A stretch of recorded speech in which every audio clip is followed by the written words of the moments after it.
Hello on the YouTube side. Welcome to the live stream Monday show. This is going to be a heavily Final Fantasy 14 focused show, especially with everything leading off of the 14-hour broadcast. So, anyway, we're getting set up here. Welcome in, everybody. I'm going to put the link also on Twitch if you guys are, not hanging out over there. We got choices. We got choices. And thanks for the pre-likes. We got 3 pre-likes on today's live show. So thank you guys for that support. All right. We got to make a show worthy enough of 3 pre-likes. 3 pre-likes. It's the dream. It's the dream. Our 2 moms and a stranger. Yeah, exactly. Thanks, Mom. Thanks, Chris's mom.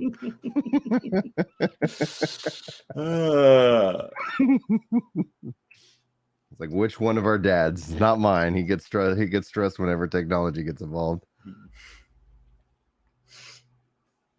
And of course, as we go live, Julie calls 1 second.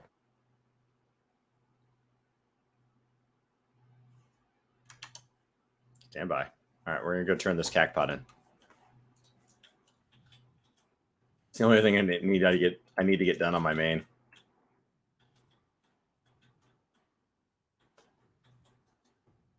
All right, Ethernet cacpot square.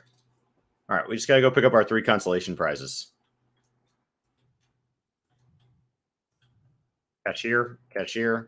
All right, consolation prize number 1. Consolation prize number 2. Consolation prize number 3. Okay. And then we need to go buy our 3 consolation prizes for next week. Yes. Yes. Yes. Yes. Yes. Yes. Yes. Yes. Yes. All right. I've purchased my 3 cancellation prizes for next week. Let's do some Rods at On music.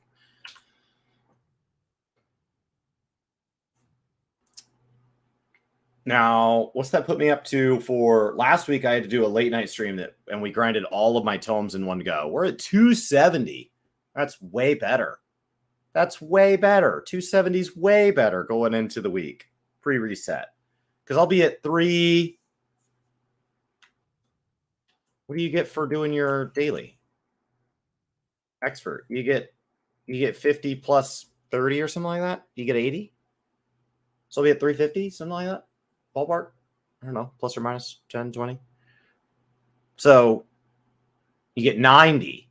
So I'll be at 360. So I need 1 hunt train and this, and I'm done. Or I could do like my other roulettes and be done. Either way, very reasonable. Very reasonable. And where's the hunt vendor?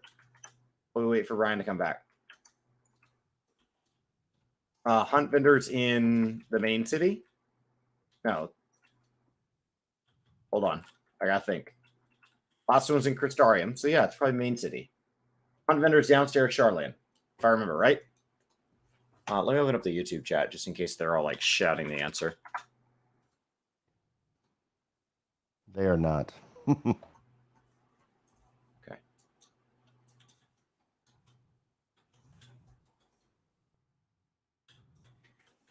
Does that mean Brian's ready to go? No, he's not. All right.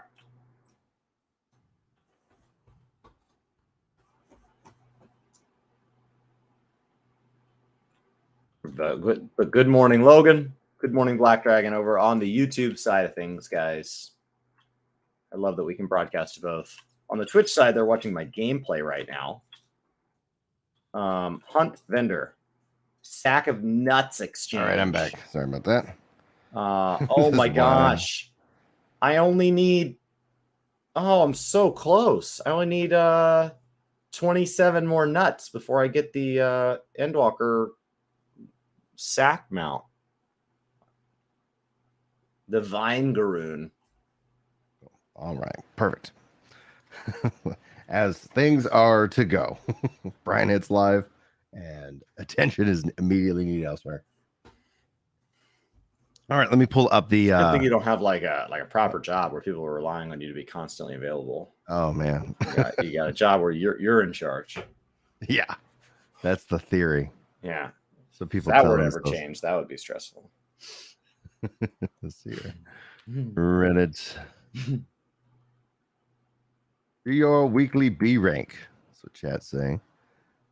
I think I need to do a hunt train so I get my seals for the week. Mm-hmm. That would cap my seals for the week and push me over, and then I could get a mount. So I haven't even looked at my ranking. My ranking's probably been plummeting lately. 2-parters. Yes. For the Q&A. So they did 2 alliance raids. They did the in-game one again. So they did nice. 2 full alliance raids. So and you said also Sakaguchi interview? Sakaguchi sat down. And that one was not able to be a dual broadcast. So like there's probably a lot of people who haven't seen that one. Though they've probably seen like Quasi's coverage or something. Is there a Reddit link or anything like that? Or is there? It's in Discord. It's in the Discord translation section. Awesome. Thank you. I did not see them. So they had to post the Q&As over to Reddit because there's so many questions that it makes it really messy. Yeah. So Reddit's the better. So they apologized that they were going to go back and clean up the translation. And they said like Discord's just not scrolling back up 2 hours to clean this up is just not the right way to do it. But the Sakaguchi stuff is more conversational. Makes sense to me.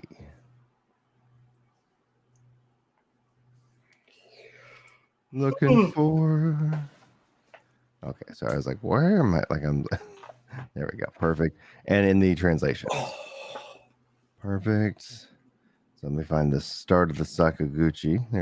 I think that looks like the end of the Sakaguchi. And a Corgi. Okay, cool.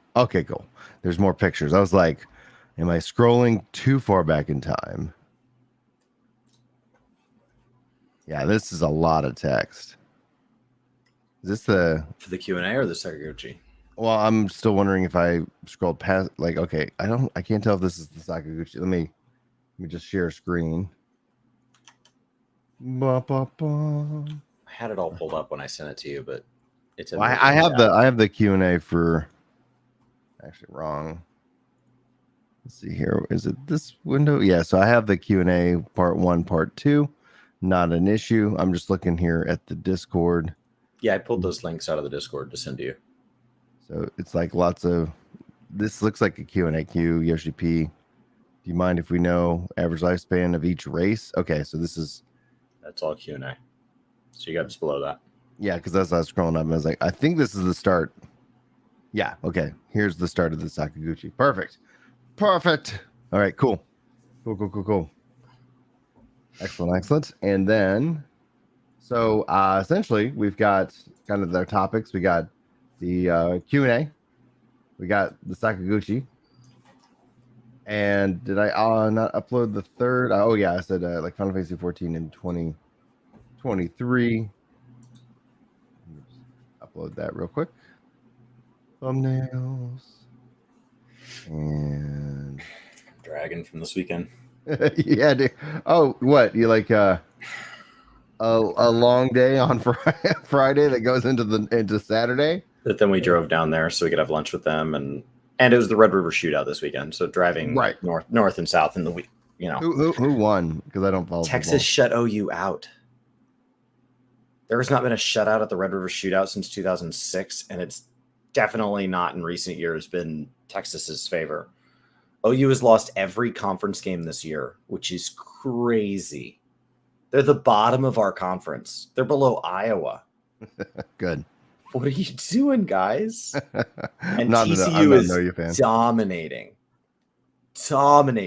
smashing people, which Texas Tech plays them on November 5th. So that's when our dreams get shattered. Until then, I just get to watch them. So Tech and TCU have a friendly rivalry where we always cheer for each other until our annual game against each other.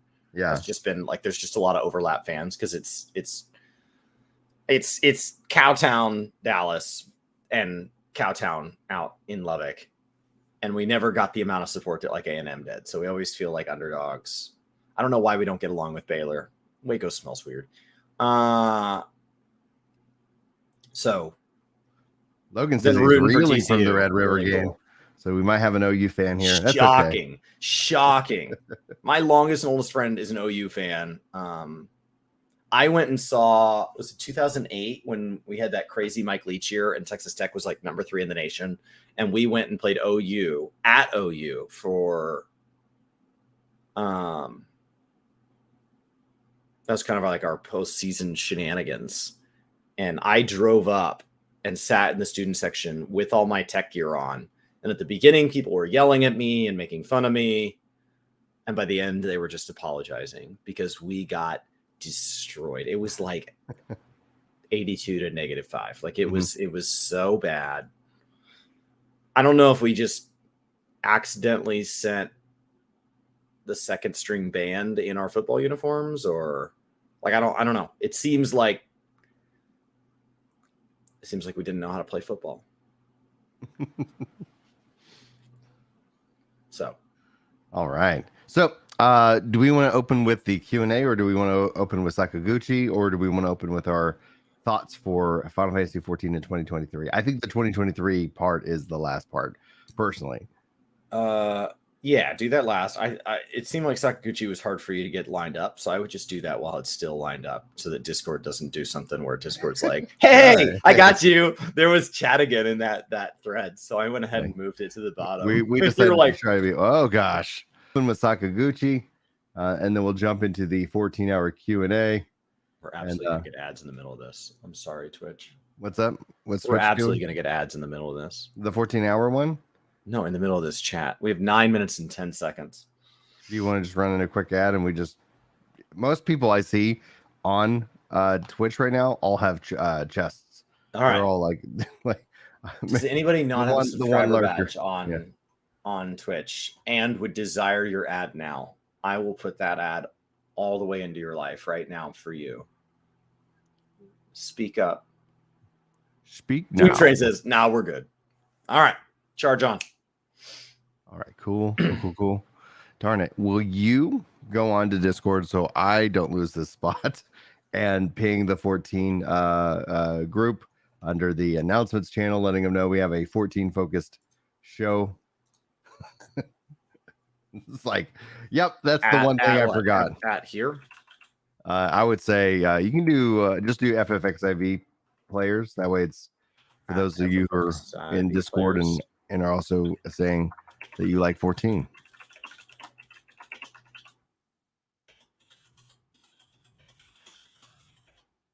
Bum, bum, bum. Bum, bum.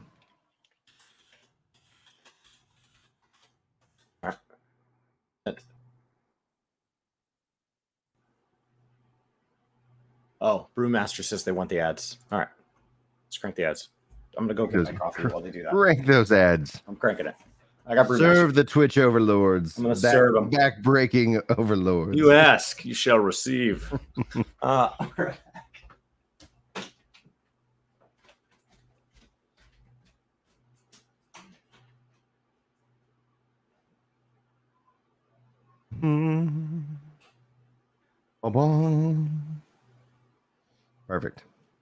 Perfect. Logan, did you go to like OU at all, or always cranking it? What's up, Fraggle Rock? What a great name.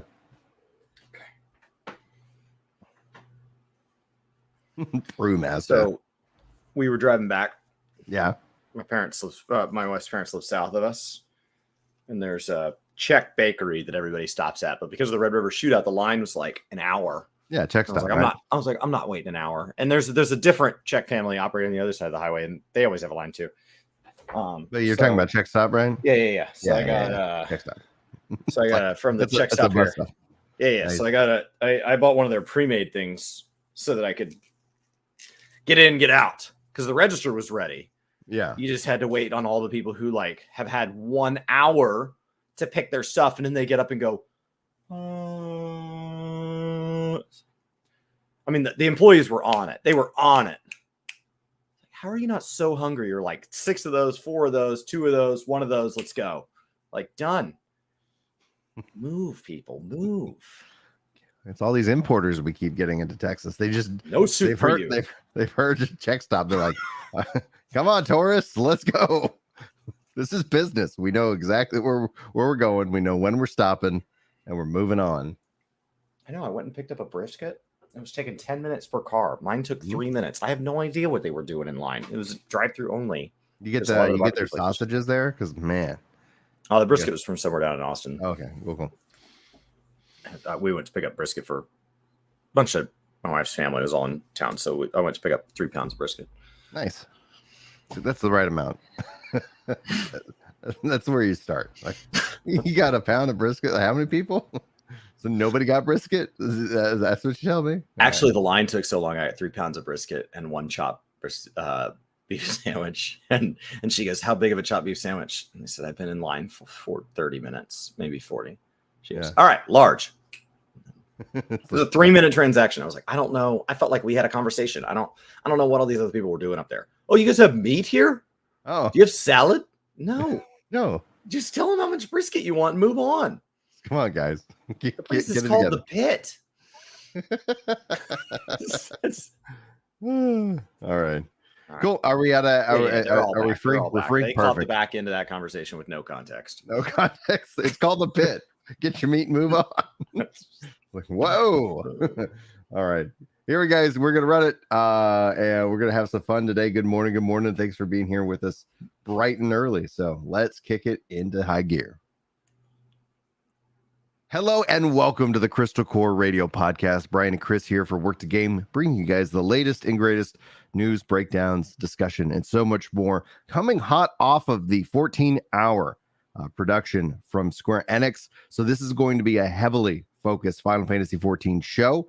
We've got Sakaguchi interviews. We got the Final Fantasy XIV Q&A from the 14-hour broadcast. And then if there's time after all of that, we want to talk about kind of our expectations for 14 as we look forward to 2023 because we're starting to round up 2022. So it's going to be a good time all around. If you guys are listening to the MP3 audio of this, you're amazing. If you're listening to it live, Chris and I have been doing this Monday, Wednesday, Fridays is our goal to bring you guys kind of live shows covering what's going on in the MMORPG space and so much more. Chris, good morning. How was your weekend? What's going on with you, dude? It's good. My wife's mom is that health update. Finally got the rest of her head put on after her brain surgery earlier this year. And so there's like these little tubes that drain this week, but those come out today. And then she is totally normal. She can go out and she can board flights. She can go for walks. She can eat. She can drink. She can go back to being her normal self. And because of the way brain tumors work, like her personality has literally snapped back to where it was probably 3 years ago. Mm-hmm. So pretty crazy. Great news all around. So we went down. It was kind of a welcome home party. A lot of my wife's family has had a chance to come swing through town, and some were there this weekend. So we ate, drank, and were merry. And yeah, they're actually going to come visit us this weekend. Like step one, great. Visit us. So they're ready to get on the road. They have been landlocked for a while. That is some solid news, and this has just been obviously an ordeal for your family. So that's just good news all around. Great way to start a Monday. Yeah. Chris's mother-in-law is doing much better. Thank you guys so much for the well wishes and concerns along the way. Now let's talk about Final Fantasy XIV. Let's start with the Sakaguchi interview, and then we'll take go ahead. For all the new people that have been in and around the community, who is Sakaguchi? Why is this an important interview? He is the godfather, the creator of Final Fantasy. The godfather. It just makes me, I don't know if you've ever seen games you cannot refuse. Well, it's that if you like, I was also, Julie and I recently watched Old School, and it was just great because it's like, it's the godfather. He's the godfather. And so that just comes to mind. But so he's the creator of Final Fantasy, and ultimately he ended up going off on his own after a little while, created a Mistwalker Studios. So if you guys have ever played like any of like those games, like Blue Dragon, and I'm drawing a blank on the name, Lost Odyssey. There we go. Like incredible games. Like the guy is considered just a legend within the space. And so being able to sit down and talk with him, especially with Yoshi-P, who in many respects feels like he's becoming the new lead of Final Fantasy. We'll see how 16 goes over. The former studio that made 15, Luminous, is actually working on Forspoken as a new IP, and that's going to be launching in 2023. But if I assume if 16 goes real well, it might be just generally within the community that like you want Yoshi-P over this as just a flagship leader. He's on a board that, you know, essentially kind of details like what is Final Fantasy, but it'll be interesting to see because clearly Final Fantasy 14 already at 27 million. That's one of the big announcements from the weekend. That's a lot of units. I don't care how you slice it. That's not the free trials either. That's 27 million.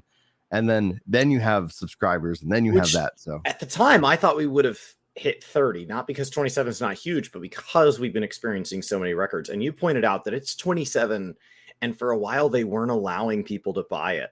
So like it's 27, even when the market was like, but we wanted it to be more. No. I told many of you no, and we still got to 27. Please, sir, can I have some more? You got up in line to order your meat, and then the guy's like, sorry, like we're out. Like it's kind of like the PS5 numbers, right? Like we don't know how many people actually want PS5s because that's not what's dictating the number of copies sold. Right. So that's essentially who got to sit down together as a part of this. So it's in my mind, a legendary meetup of two titans, you know, in this respect. So help us walk through this, namely because this is obviously through the Discord for Reddit. I'll include a link in the description, whether this is a clip and or also the live show. Just note those will be coming soon for those of you who need that. If you want to go read it for yourself, but let's go and walk through it, get everybody the information, and then we'll do our normal kind of showtime. So go ahead. So first of all, Yoshi-P, the translator's note, he does look like he's getting tired. This is the end of the 14-hour live stream. They do one of those every year for the anniversary. It doesn't fall on the anniversary. This one fell during PAX Australia. Very cool to see them advertising the free trial over there in the Oceanic region. So hopefully those data centers are growing and succeeding. And so he welcomed him in, and they brought wine. They've talked about going to dinner and having wine in the past. I know he has with the CEO and all that. So he said Sakaguchi introduces himself, and they had an introduction slide as well. These introduction slides, much like the writers back in that section, they are honestly just a fraction of what you would even need to know why it was a significant number of interviews during this event. And they last encountered at TGS, where Sakaguchi was still in Hawaii. Currently, he's in Japan. And this is the first time Sakaguchi is getting stuck with him as a first year as a Warrior of Light. He actually played through, I think he did it all. He streamed it, right? I believe so. Like it was something that was pretty epic because here he is, the creator, and he's stepping into this game. And so he's been a Warrior Light for the past year. Then while he toasts everyone, including the stream viewers, a late night snack as well that he's having. Does it get into a Q&A section, or is it just like that's one of the all things? Just super chatty was what it was meant to be. This was not allowed to be dual broadcast, and it was just them kind of chatting. So currently Sakaguchi is progressing savage. He just finished P7S, so you know, a lot better than Brian and I.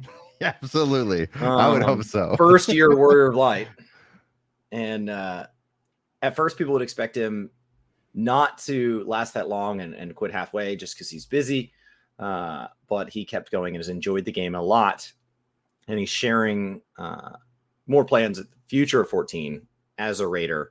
He is raiding as an off tank in the raid. Can you imagine if Sakaguchi was your off tank? Like, do you think he's got a static? Because that's what I would say is probably the hardest. I'm shirking Sakaguchi. This raid tier in particular, with at least, you know, as a super casual looking on, off tank doesn't look like a good way to dodge responsibility. It looks like you still need to kind of know what's going on. Sometimes there's boss fights where you're like, oh, so you're just a low DPS. But this feels like a lot of responsibility. I'm highlighting this because if you guys, he says that he found it insufficient while trying to raid with a normal monitor. So he recently bought an ultra wide. I could tell you, like, raiding and 14 with an ultra wide monitor is preferred. Like it ends up giving you so much more viewing space, and I've found it to be something that I've enjoyed, having that ability to do something like that. Now, he hasn't found it stressful or the need to do things at fast pace. He's turning 60 soon, so he wants to do all he can and find time to clear content. And he's even considering trying to challenge the game through other means using specific controllers. Yoshi-P commented there's one who uses a foot pedal type controller to control their 14 character, and Sakaguchi commented about a certain Japanese player who multi-boxes the game with 24 controllers. Wow. I cannot believe that's like, it feels like if we're not going to allow DPS meters, multi-boxing is a dangerous road to go down. With 24 controllers. So he's running his own alliance raid. Yeah. With a very large subscription, by the way. I'd just like to note. Yoshi-P comments that he's amazed there are so many players who play the games with extremely different methods. He's highly aware that the guy who plays the game with multi-box with 24 controllers and does follow his progress from time to time. And then they got a chance to chat about their MMO experiences, first from EverQuest. Sakaguchi talking about his experience from EverQuest, which happens when the Final Fantasy XI was on development. It does make you wonder, like I know they've talked a lot about how WoW kind of told them where to go with 14. What games do you think were kind of the driving forces for 11? Right. Well, obviously EverQuest was if you look at 11, it's their version of EverQuest.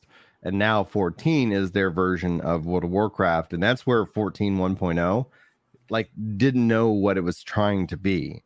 It didn't necessarily understand how MMOs have changed. The language around them has changed. So when people came to check out the game, they had no idea how to communicate, how to navigate, how to what do you mean I can't do this or this or this, right?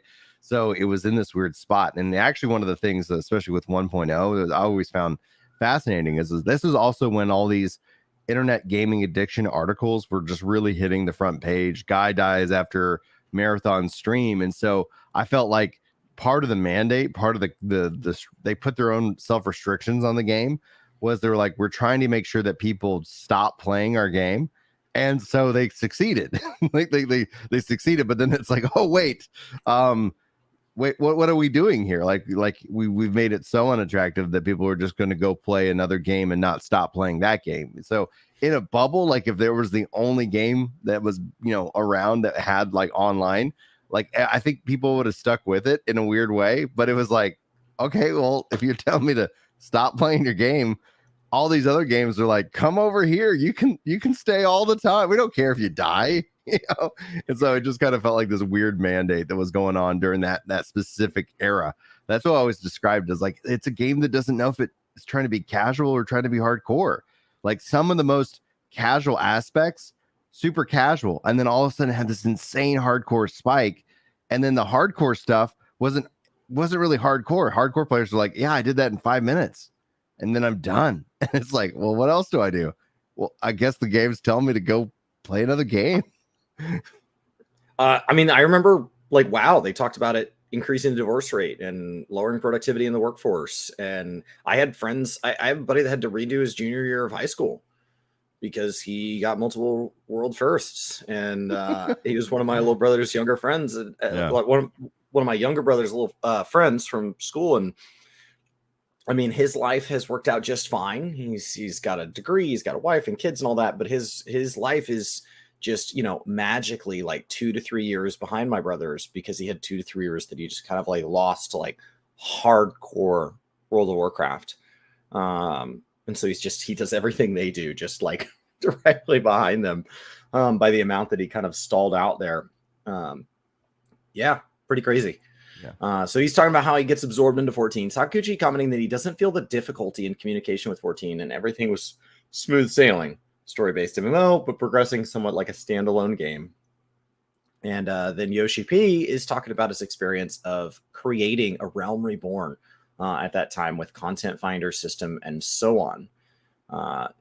Yoshi-P went too careful and made AR somewhat a fetch quest game. And Sakaguchi commented that that's normal. Games like Dragon Quest do this too. which I they're so nice and they're so jovial with each other. But like, if that was anybody else, it feels like a dig because Dragon Quest is Yoshi-P as well. Yeah. So it would be like, Brian apologizing for his kitchen being messy. And I'm like, oh, that's fine. Your bathroom and bedroom's messy too.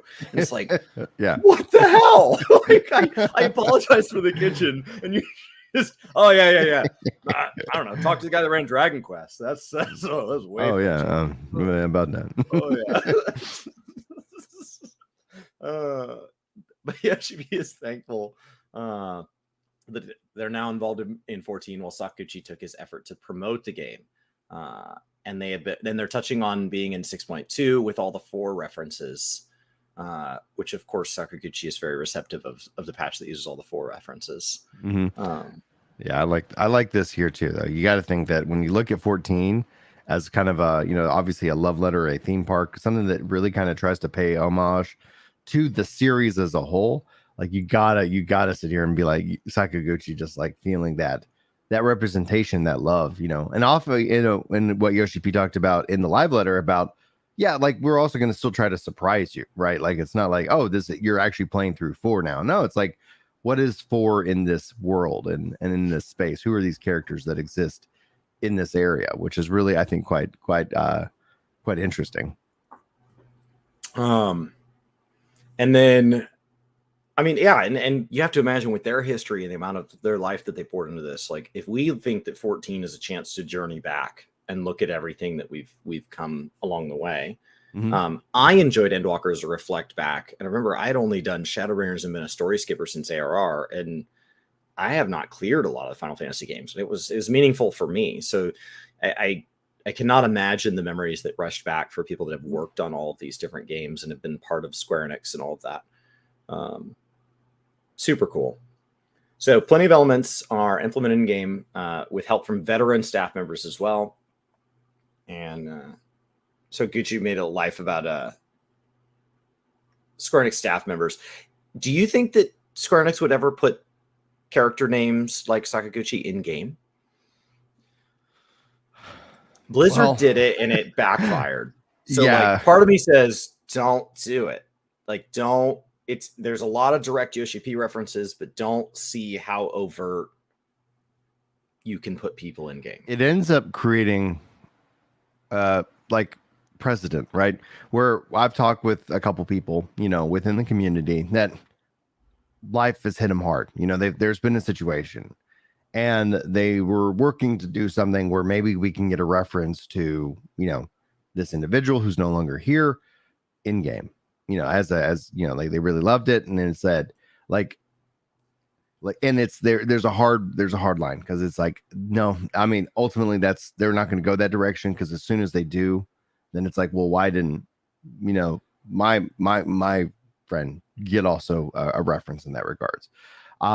It sucks, right? Because like there's this sense that you want to pay tribute, etc. So like even within the developers, like that's something that like has to be greatly considered, and like you said, there's been precedent in other companies where that comes back to bite you. And not saying and not implying that there's anything tort going on with no. Any of these people, but not like, I just want to be very clear. Like, however, we know from just the last 20 years, like when you go look at people kind of calling back to like, oh, somebody made a joke 20 years ago and that joke is not acceptable now, and now it's a problem. Like, and you immortalized 100 people, right? So like, it's not, we're not saying, oh, right, everybody you immortalize is going to be awful.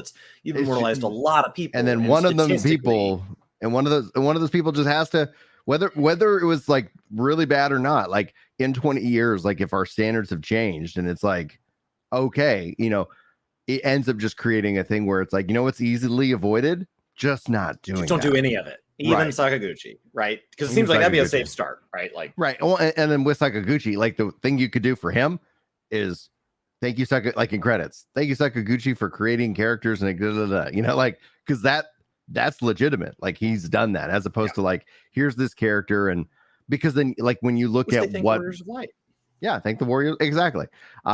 Which I think that ultimately is appropriate. But when you build it as a character in the game itself, like that's where when you look at what Blizzard had to go through and all that, I don't envy the developers, right? Like imagine being the devs that are like, okay, like we've put a lot of work in this, like how do we change it? Because even still, like and obviously with the situation we're referencing, Overwatch 2 apparently is not doing great. So it's like they've got bigger problems than what this guy ultimately is named, in my opinion. And not trying to discount anybody's anybody's grief that has had to go through the doing naming that. thing, right? If nobody'd ever been awful, which is a much better world to live in, it still would be a game that was struggling right now.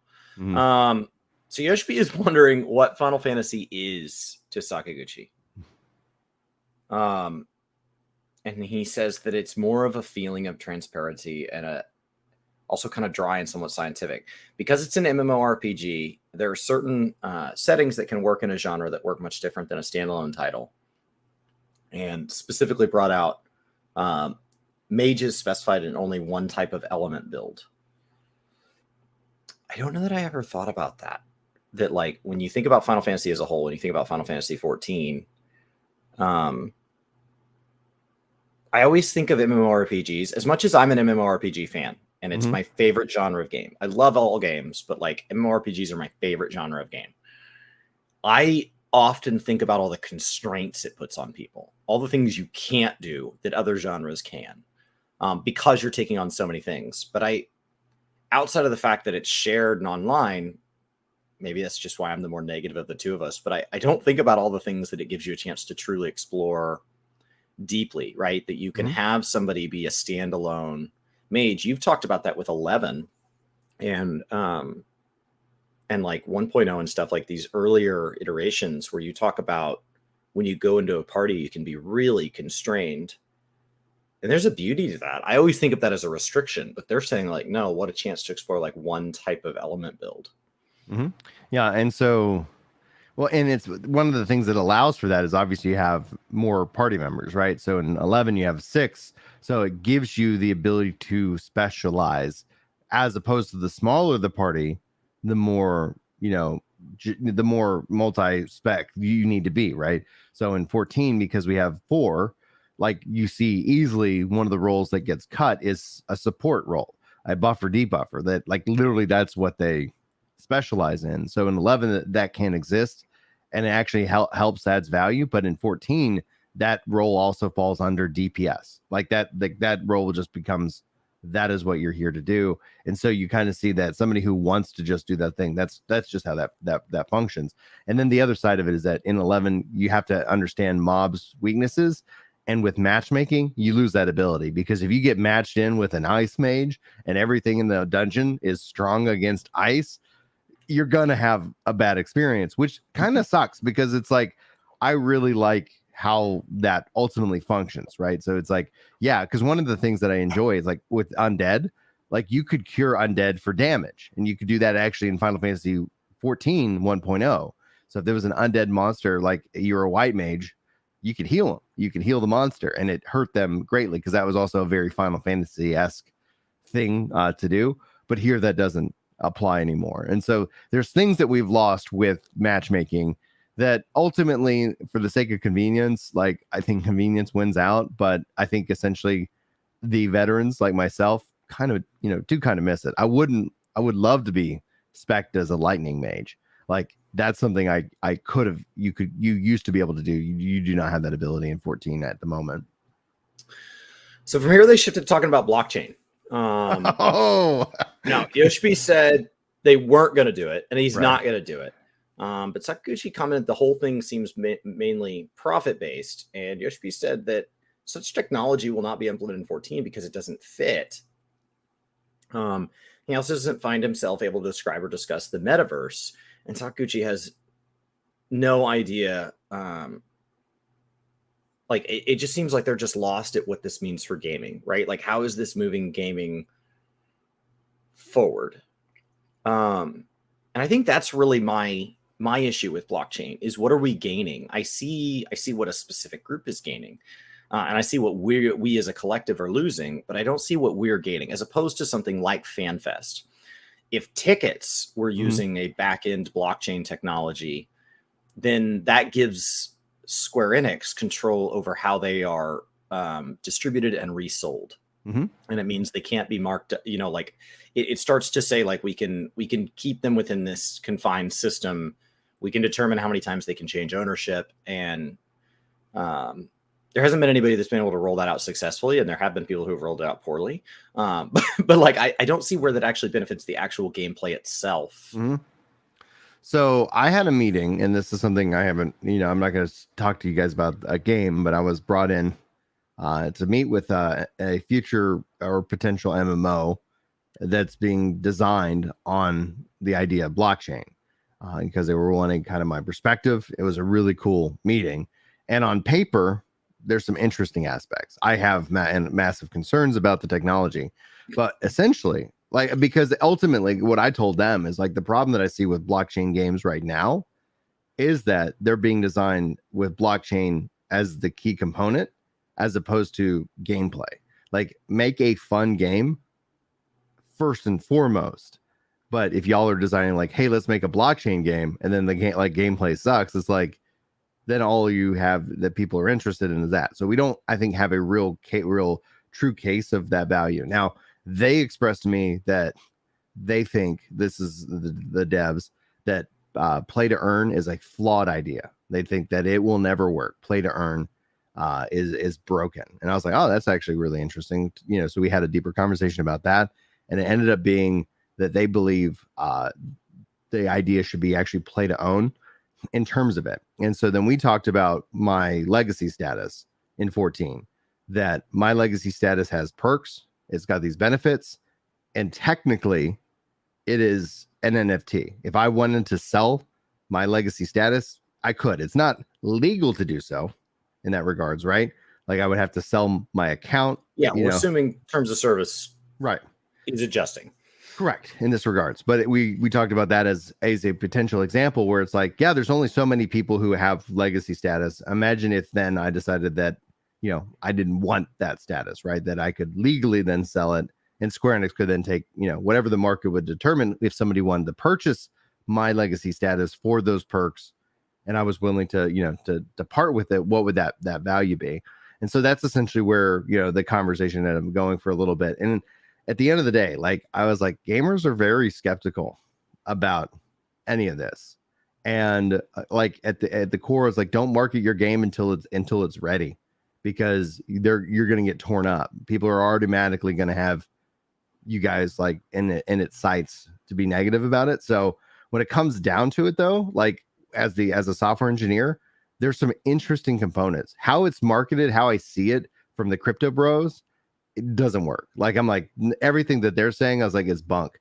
But what I feel, though, is that there is the potential for a proper implementation that benefits the player base, that also can then benefit the company.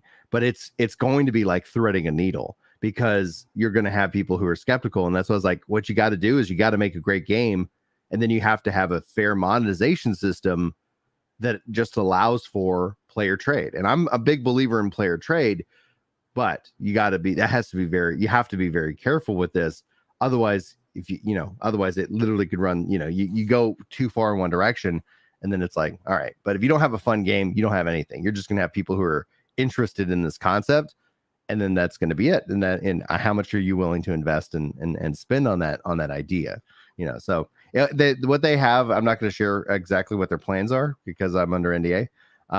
But what they have on paper, I was like, this sounds cool. Like this could be a system that works, but I'll let you guys know as it gets closer if things come to fruition. So it is this interesting thing. Like, if a company can come out and do it right, it's the same kind of concept we've seen over and over again.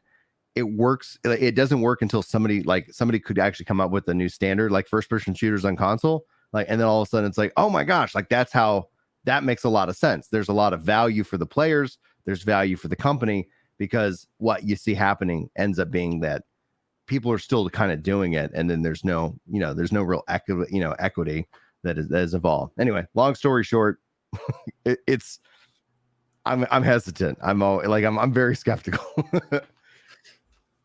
Well, from there, I think they just shifted to just chatting, talking about MMOs and culture and how, like Yoshi-P. Seems like Yoshi-P played as a female character in MMO, where guy thought he was a teenage girl. I know I played as a female night elf in World of Warcraft for a number of years. When I play Horde, I play as a male Tauren. I personally have never really thought of the gender of my character as reflecting anything about me. I've always thought of it as like which character model looks better. And some character models in some games, I think the guys look better, and some they think the girls look better. But when I had a bad microphone in college and I raided, I didn't chat a lot because my microphone was really staticky and I was broke and I couldn't afford a new one. So I just didn't say anything much. And so there was a number of people in my guild that didn't spend enough time with me that I think probably assumed, which I guess felt weird because at the time I feel like it was way more skewed male.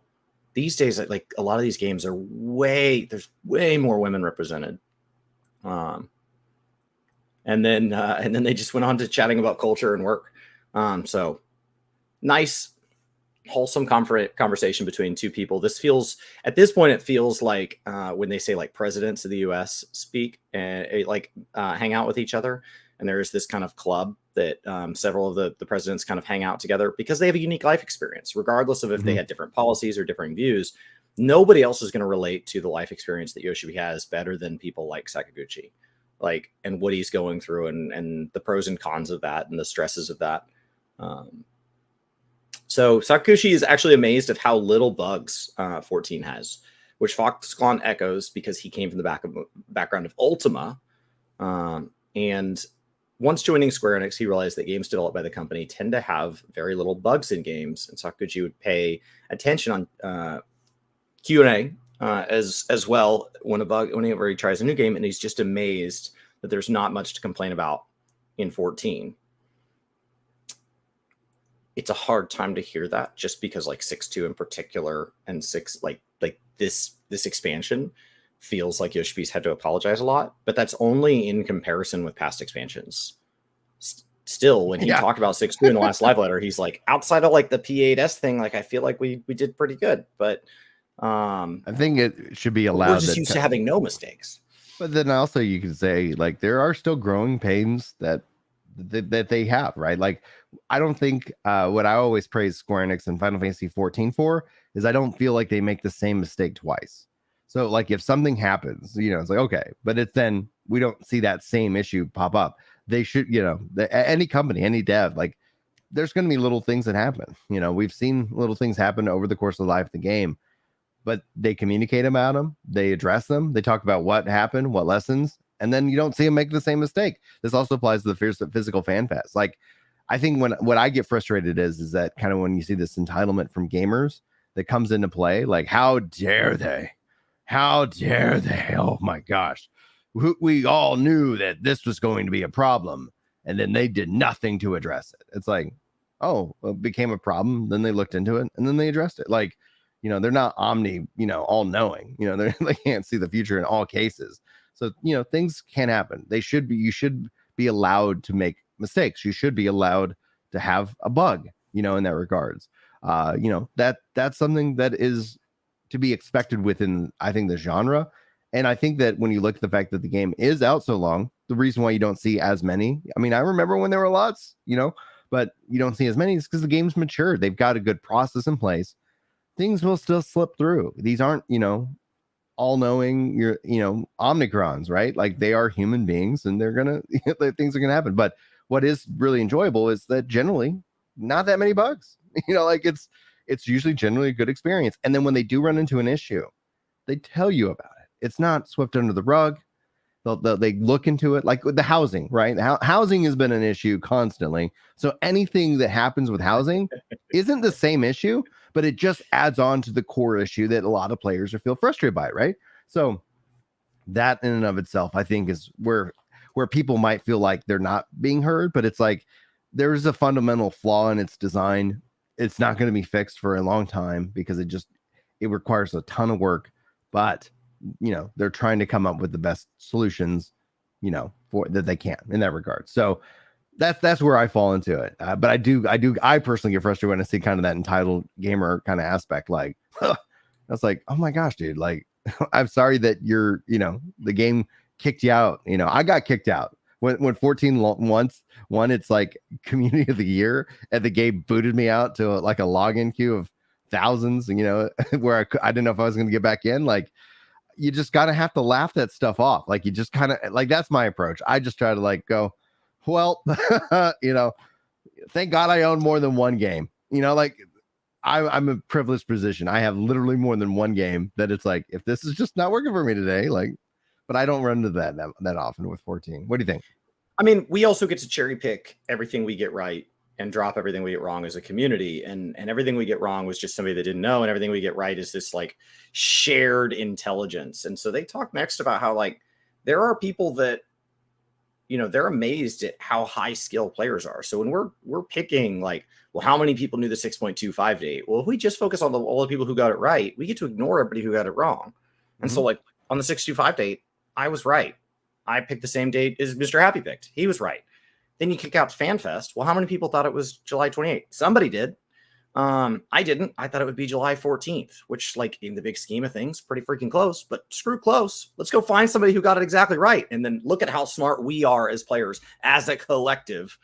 And so when we look at the number of mistakes, like, the dev team is large compared to, how many people I interact with on my daily life and all of that. But compared to like how many players there are, it is just so unbelievably tiny.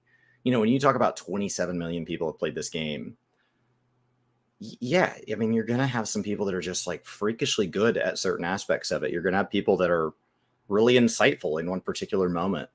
And you're eventually going to end up with these people where, like, once again, I'll shout it out again, like I did in a previous video, the Frosty's Mog Talk with Xenos and Arthur's and Momo. Like, you eventually end up with 3 people that are that knowledgeable, and they're not the only 3, but you, like, out of 27 million, you can funnel down and you can have 100 people that are that aware of the current meta and what's going on with it.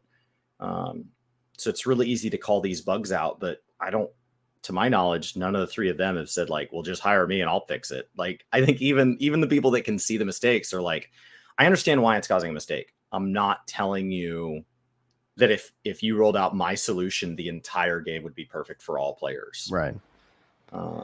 Simple solutions are usually a lack of awareness of how complex the problem is. Yeah, well, especially when you're talking about that many people, right? Because that's that's where things get tricky. Because but RPG Otoko, sorry if I'm butchering her name, says these days a lot of big AAA Western games that release have a lot of bugs compared to Japanese games.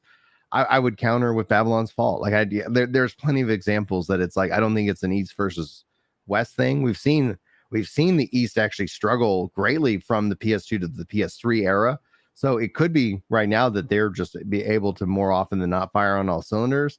And it comes down to, I always kind of look at it as a leadership aspect, right? Like, do you have a clear vision? Do you have a focus? Do you know what your game's trying to be?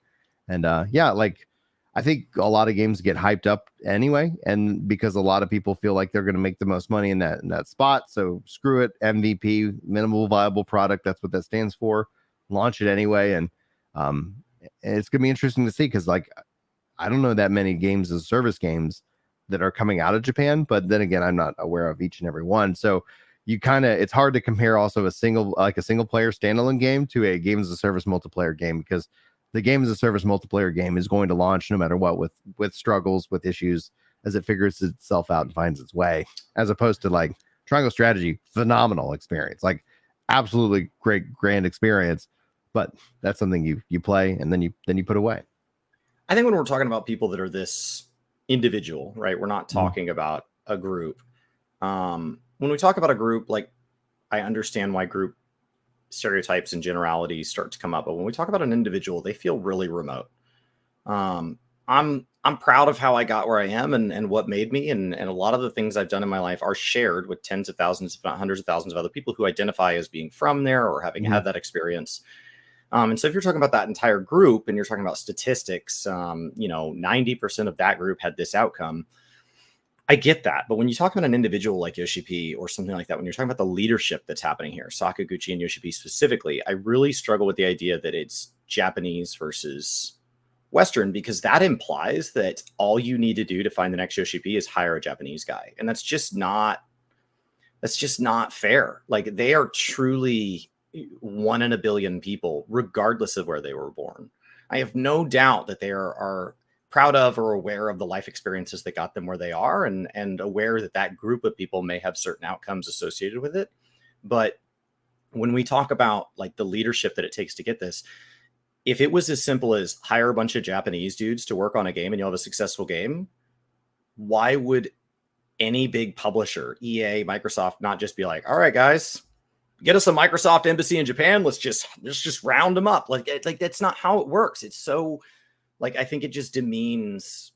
So like, I don't think like this particular comment was meant that way. So I'm not trying to be like aggressive towards it, but like, I hear this a lot and I really struggle, because I think it takes away from just how incredible Yoshi-P is. It's not about, just like if somebody said something about like, oh, like American devs are all this way. Like, when you're talking about one particular person, I think they deserve the accolades that they've earned. And I think they should be held accountable for the mistakes they've made, regardless of if they technically count within some particular bucket of people, because we are talking about an individual and we can be that precise. Yoshi-P's amazing. It doesn't matter where he was born. It doesn't matter how he was raised. Like, at the end of the day, the end result is a person that has done something absolutely incredible in gaming. What's really impressive, in my perspective, is that Yoshi-P has set the standard for both communication and in releasing patches on time. And even throughout the last couple years where nobody was releasing content and everybody's looking at Square Enix going like, what the hell? And it's like, we've put a plan together and we're executing on that plan. And then all of a sudden we had to figure out how to execute that plan remote, but the plan was still the plan. And maybe we had to scale some stuff back, and maybe some stuff ended up not making it in time. We're so sorry about that. Like, I'm like, why are you apologizing? Like, no, you did great. Right. And yet you're still able to deliver content, which is what people, I think, really needed. Right. So like, outside of that, like if a bug or two slips in, a mistake or two is made, it's like, we're getting content pretty daggum frequently. And this is not an easy task. Like, I want to make sure that, like, as a engineer, like, what they do is really the impressive aspect. And now it's at every 4 months ish, like that. All right. I think that's reasonable. That's fine. But I mean, you do see it. You do feel it already in the community. Like, content is king. It's the balm that washes away the frustration. And you see more and more community frustrations boiling out, and that was what we were predicting. I was like, yeah, you're okay, you're going to shift it to 4-ish months. You're going to see a little bit more drama kind of pop up, because it's like you have less time, between the content to do. But because when there's content, people are like, all right, I'm just playing, and then all of a sudden it's like, well, I did all that. Oh my gosh, I can't believe Reddit said this, or can you believe this guy, or whatever. Anyway, so but yeah, that's this kind of interview. I think these are two just titans of industry, and it's wonderful to get to see them chat and kind of watch this play out. Just knowing that they went to dinner together would already be really special. The fact that they choose to have a conversation like this publicly is amazing, and was a great way to send off the 14-hour broadcast. And put another year in the books for 14. Its anniversary was a little earlier in the year, but this is when they had a chance to schedule this event. And it puts one more year. And obviously that's on the heels of knowing that we're going back to having in-person fan fests for each expansion. So it's 3 fan fests per expansion. So three fan fests all back to back to back every other year. So, in theory, BlizzCon's once a year. This is 3 over 2. So it's more of them, but the gap between NA fan fests is larger. And then Yoshi-P apologizing again that this segment was mostly 2 old men talking. That's what I thought it would be. It's just like stop apologizing. You're good, dude. This is what we want. 2 old men sat down to talk. I don't know what was supposed to be. This is an interview like when press sits down with either one of them. This is 2 guys talking. It feels very similar to when he sat down with like the Monster Hunter dev. Yeah. And they'd been buddies. It sounded like they were buddies back when they were basically running coffee for game devs in the industry, just trying to get a foot in the door. And they used to both go to lunch and laugh and said if they were ever in a position where they were in charge of a game and nobody could tell them what to do, they would love to make a game together. And then the Monster Hunter collab happened because they both got big enough in their space that it's like, all right, we're I doing want to do this, and nobody could tell them no. Like it was like, if you say it's a good idea, it's a good idea. And so I think it made that crossover event really special because of a conversation like this. Yeah. Now, on that note, guys, should wrap us up for that first segment. We do have the FAQ up next, and I do want to make sure we have opportunities and we don't interrupt those of you who are over on Twitch. We do have our Twitch goal of trying to get our active viewer count up to 200, and you guys have pushed us from the 80s into the 90s. And so for each and every one of you that can lurk over on Twitch, Chris is streaming over there Monday through Friday. I take over Friday nights as well. But if you guys can also lurk on that, that'd be wonderful. And then just as a kind of reminder, thank you guys also for the 28 likes here on the YouTube side of things. It's a great way of helping the stream get promoted out. Now, we're going to take a short little break so that way we can make sure we run some ads, and then we're going to come back for the FAQ here in just a minute. Chris, you got any final thoughts for the segment? And yeah. I actually snoozed the ad, so we had a long break there, and then it went ahead and ran anyway. So they've missed this whole section right now. Oh, no. We're working on it. Working on it, guys. We're working on it. Let's see here. Let me update our timestamps, etc. But yeah, absolutely incredible. The 14 event was something that I was bummed to have missed the other half of. I had to go get some sleep. Starting at 11 p.m. was hard. It was a long day, dude. It was a long day. Let's see here. I've already been told by some people they're booking their Vegas housing. I'm going. You spell this right. Yeah, it ran anyway. I snoozed it to kick it out 5 minutes, so they really just missed the outro. You get three snoozes. I think it's 3 snoozes per day, but I swear the other day, because I manually triggered some, I got one back, like as a credit. So, and that just lets you kick ads out for 5 minutes. So I think you like earn them back as a certain number of ads play, because they're trying to keep like their average number of ads per hour, which like Bellular, I don't know if you watched Bellular and Asmongold talk about this, or like Asmongold react to Bellular talking about this, but Bellular viewed it as like this really insidious thing that Twitch needs to make ads, and it's a sign of the downfall of the platform and that YouTube's so much better. But like he's a YouTuber, and so like it doesn't bother him that the way YouTube handles ads. But like it doesn't feel any different than when like, I guess because I come from a sales background. Mm-hmm. What I appreciate about the new ad stuff with like the bounties and the fact that I can roll them and all that is like when I was in sales, there were times that our company needed to do something that sucked. Like, hey guys, we have a shortage of, I worked for a cardiac device company, and we had a shortage of devices, and those devices would sit on the shelf in a hospital in case they needed to be used. But sometimes you'd have 10 devices on a shelf in a hospital, and they've only been using 3 per month. So we should pull back 6 or 7 of those so that they can go somewhere else, because we were having trouble getting new ones from our manufacturer fast enough. And so they would just make part of my job to go around and help realign where our inventory was. Drive around, say hello, grab stuff off the shelf, drive to other facilities, put it on the shelf. And it was just a bunch of realigning. And it just needed to be done. And they incentivized it by making certain like rewards or whatever for it, because it saved them an amount of money. So they took a portion of that and toss that back as like different little bonuses. Who does the best this month? And they made a little like competition. They sent out like Starbucks gift cards or something. Like it wasn't even like a big deal. It needed to be done regardless. And like, that's all this feels like for me. Like if Twitch needs something, just tell me what you need. Cause like, you're the one running the business. You tell me. And then just let us sort out how to handle it. What I never liked was jobs that didn't trust their kind of employee in this case. Mm-hmm. And so they just were making these decisions and then telling you what to do. And they never said, hey, I have these 3 tasks to get done. And you're thinking, well, if I could do them in an opposite order, that would be a lot better for me. And they're so busy trying to like be this like overburdened parent, like that's just like riding them, that you can't give them any agency to make their own choices. Just tell me what the outcome needs to be and let me decide how to get there. Yeah, it feels like Twitch is kind of in a weird rock and a hard place because they don't ultimately know, because when when you think about subs, right? Like the scalability of Twitch is like with YouTube is built off ads.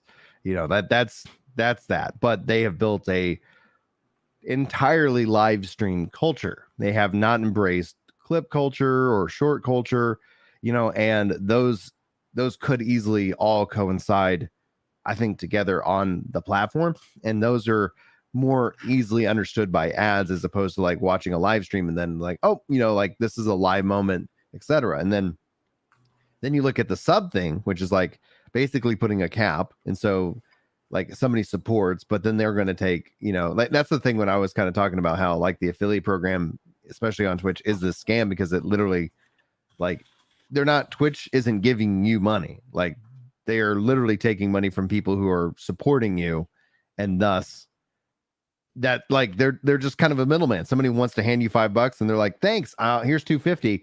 It's like no, and they're going to lock you in and drown you because you're not going to find the growth and discovery because it's not a growth discovery driven platform. People are like, oh, the recommendations, etc. It's like, yeah, you might look over your recommendations and see somebody's got 1,000 viewers and someone's got, you know, 5, you know, like 5, and you're like, well, maybe I'll go see what's going on with 1,000 viewers first. Maybe then, you know, like there's still that aspect. And so if they imagine though, then they go and say, well, yeah, you can support with subs, but we're going to still run ads on you. You know, it's like, then you're like, okay, well now we're like, I don't know. I don't know what Twitch does. I think they're hoping that basically people just kind of get used to it in that regards and see what happens. Their most recent letter said that our channel, they had an estimated size. So and we were right at the estimated size. Right. And so the estimated size is weak. Scale. Yeah, it was a letter to us. and so it said we cost them about $1,000 in hosting fees per month. Yeah. And then obviously, you know, then you have to say, okay, well, hopefully they're making 1,000. Otherwise it's not sustainable. And so like in my mind, I would say take it further. I would say let people run 10 minutes of ads and then have this ad long break. I would say put it on the screen. Tell us how long until the ad. Reveal how long, like if we're running mid rolls, what are we earning? I have a timer up here that says that because of the ad I just ran, because it let me run one, we have 55 minutes until people who come in have to get pre-rolls. Just put it on the screen. Show the audience. And maybe it's something I just need to put on the stream. Maybe it's just something I just need to do. And just say, like, here's where we're at, guys. Like I'm just managing it. We're a radio host. It costs, the radio station says that they get an electric bill every month. I need y'all's help paying it. Like that's it. That's super easy. Well, what do we have to do? Nothing. Just understand that I'm going to run live ads. Oh, so I just sit here? Yeah. Can I get up and get coffee? 100%. So I do nothing. Yeah. Like it's great. And I think YouTube's just in a better spot for that. YouTube just already had that baked in so early in their formula. And it's kind of like 14 versus WoW, right?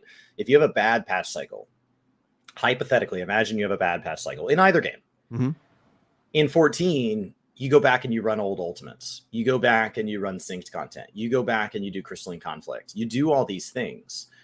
Because WoW doesn't bank any of their content, because they let it all expire with the next expansion, they don't have anything banked for a rainy day. And so sometimes you make a decision for your format for today, but then 10 years into running a platform or a game in this example, you look like a genius. Like Square Enix looks like a genius because of the level sync system. The level sync system was not added so that in 2022 they'd have a backlog of content. It was added because that was the only way to make a narrative MMO allow people to progress the story through dungeons. It had to be added.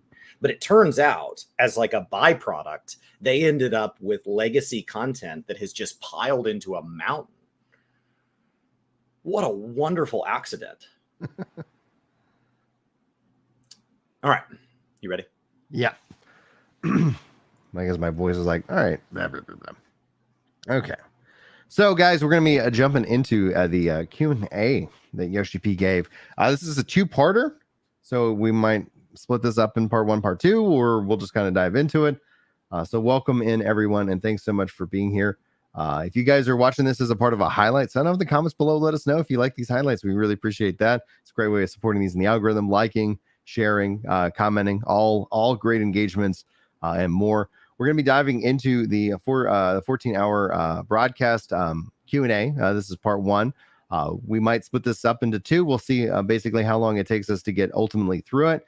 For those of you who are joining us live, you guys are amazing. Thank you so much for the 28 likes already on the stream itself. And you guys hopefully can weigh in with your own kind of thoughts on everything we're about to cover itself. So first things first, how about I jump into the questions, and you want to play Mr. Yoshi-P producer today? Sure. All right. Chris is going to be our producer Yoshi-P in this regards, and I'll be the question asker. If you don't mind, may I know what's the average lifespan of each of the races? Oda-san, you there? Wow. Asking questions I would have no idea how to answer right off the bat. Average lifespan, you say? Well, I think there's no such info even in the lore setting. But even if the lore setting has the info, I don't think they'll want to make it public, since in the character creation, players can create handsome old man if they put in the effort. And if players want to, and if we create a lore setting with average lifespan for races, wouldn't that make the character they created end up, pointless because of the age setting? I mean, that could happen, but yeah, I don't think we'll release such info. I have a feeling that Koji and Oda would have the answer for this, but I don't believe such info will be released. Well, are you planning to release a new Ultimate for patch 6.3 and patch 6.5?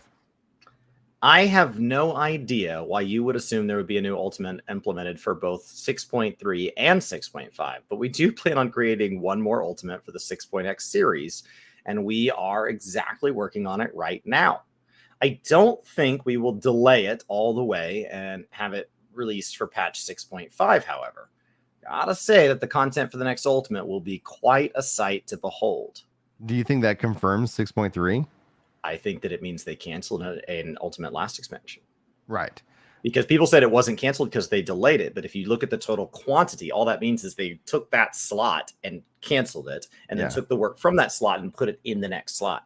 Mm-hmm. And so if we got one in 6.5, we'd be back on pace as players have set their expectations. So, and I don't think releasing one in 6.5 makes a whole lot of sense when you think about the fact that it's supposed to be this like at this certain gear score. Releasing it when the gear score is capped gives it a very short life before it becomes legacy. So the people who only raid these things once they're old anyway, it's no big deal. But I think to the world first community that use this as a way to like augment Savage, I think 6.5 really isn't as helpful as 6.3, where it can live out there. Like the 6.1 will get to live all of Endwalker feeling very like appropriately tuned for the battle system. And if the battle system shifts at all in 7.0, that's fine. But it had all of the 6.x to kind of live and be taken on. So I think 0.1 and 0.3s make a lot of sense. Yeah. I originally was thinking for the 0.5 because it ends up having that hype and people can stream it. And they're excited. And you have that spectacle going into the expansion. But obviously we saw, it ended up not making the last 0.5. So at this point, it's like, just give them content, because like I know it's a small percentage who actually do the content. But at the end of the day, like it's like they were hungry for a long time. They were hungry for a very long time. I think 0.5 would be a perfect time to release a Ultimate or something. Something that was never meant to be, like a limited job Ultimate or something. Something that was never designed to be truly. It was spectacle exclusively from the get-go. As opposed to Ultimate is meant to test player skill, not just something that's just spectacle for spectacle's sake. Gotcha. All right. So for Crystalline Conflict, are there plans to implement team rankings for seasons as well? Of course, we have discussions on what to do for team-based, but we want to prioritize on increasing the base part first. We do want to hold official tournaments based on region as well as other aspects, but in Japan, we do have other events like the 14-hour broadcast, so we couldn't work on it much at the current level, but we are proceeding through the plan behind the scenes, so we're going to start from the official tournaments first. All right. Are there are some hairstyles where the front bangs will disappear when wearing hats. Is it difficult to have the front bangs displayed when wearing hats? Well, for this question, if we actually start delving into it, it'll cause new hairstyles to be difficult to implement, which is why trade-offs happened in order to make this work. For hats, we tend to prioritize on the design first. Since these specifications forcefully make the front bang disappear, we have no choice but to follow it when implementing. And because of this restriction, we are able to implement new hairstyles into the game. So it's difficult to address this. However, the point here is that your request is, can't you do something about it? Then I'll have you know that our team is working hard to address this issue, so that if you go into our forums, create a thread, and ask to address on a specific hairstyle when wearing a hat, It'll make it easy for us to prioritize on which to address. If you just say every hairstyle, then it'll be hard for us to work on it. So please be specific when making this request. Yeah, I can understand that aspect, because if you start with a specific request that becomes a user story, becomes a priority, every hairstyle, it's like, well, what if we pick the wrong hairstyle and we do that first, and then it's like, why did you do that? I needed this one. This is the one I was wanting. So I would highly specify that. Even if you end up making it every hairstyle, at least they could get some aggregate data. So it's like, okay, we're gonna start implementing it on these hairstyles, these hats, and then they can kind of just make that a work item, and it won't be probably the highest priority, but there'll be time where they can kind of start to kind of look into that. So we've seen him do that with color schemes. When you can get real specific in the request, that gives them real data that they can work off of, and allows people to also kind of weigh in, like, yeah, this is the hairstyle, and all of a sudden you find like, oh, 1,000 people want that thing. Let's go ahead and make sure that we do that, because Yoshi-P always has said that he wants to make the game that we want to play, and so if that's the thing that you want, I would echo that. Any thoughts, Chris? I think that having specific examples makes it very repeatable, where like if your verbal description, especially with translation, doesn't make it over, they're like, I can see what you mean, because I went and got that hairstyle and that hat in game. I equipped him. I see what you mean. However, what I don't like is the idea that now what do I need to have, like an icon on hairstyles, and this one is one that we fixed and this one that isn't. It's very frustrating to have, like, as a Rothgar on my story character, I've been trying to care a little more about glamour than I do on my main. And I found it really frustrating, especially as I just finished up the last of the ARR class quests, that I can't like equip any of their hats. And they're like, well, which hat would you want? All of them. I don't want to have to sit here and get a hat and decide if that one is worthy of a forum post. It's incredibly frustrating. So I understand that they're saying like, hey, from a development end, this is a huge problem. But I'm just telling you as a user, I don't want the extra filter of, is this a good hairstyle? Is it not? With this hat, it breaks or whatever. I just want things to work. And so like, I understand why they're saying this, but from the other side, it doesn't feel good that then I would be like, okay, then can in the hairstyle selection menu, can you filter it by ones that don't break with hats? Because it doesn't feel good that now I'm playing a guessing game. Well, if some work and some don't. And I actually agree with what RPG Otoko is saying, that they didn't actually do a poll. We haven't seen them do one of those in a long time, and that is a really good way of getting a lot of feedback in aggregate. Let's Bodie McBoatface. Let's go. But it's I would agree with that. My hair face. I wish they would absolutely do something like that as a good way, because then you can also go over the results. Like man, if we were content creators back in 1.0, going over the results of the original big poll would have been interesting content, to say the least. Maybe we find that poll and just go over it again in hindsight. But personally, this is an issue that is to be expected. But due to the data center travel, it seems that Mana DC became one focus, the one that focused for stop for people to look for parties when raiding, which makes recruitment in other data centers neglected as a result. Is there something that you can do to address this issue? Actually, I did somewhat expect this will happen, since a similar situation already occurred when cross-world teleportation was implemented. Since this causes the player's style to change, it's a bit off the mark to say that players manage to find something that can improve their own experience, but I'm aware that players are used to the method they are comfortable with. So if we are told to come out with a method to address this, then our immediate solution would be to adjust it so that setting up parties are applicable only to players of the same DC when it comes to high difficulty content. And while this would be the fastest solution, we'd end up wondering what's the point of DC traveling. People would, of course, go, okay, since we can travel to other DCs, then adjust it so that the matching with other DCs becomes possibility as well. And while we can do that, if we do so, then we wouldn't be implementing DC travel anyway. And considering we have reached a point where we can travel to other DCs without having to pay extra money, this is not to say we are giving up on this, but will require a long-term solution here, so we can't really provide you with an answer instantly. Also, since this involves DC travel behind the scenes, take, for example, both me and Foxconn are situated at different logical data centers, and somehow party recruitment is made accessible through penetration, and I managed to join the party despite it being in a different DC.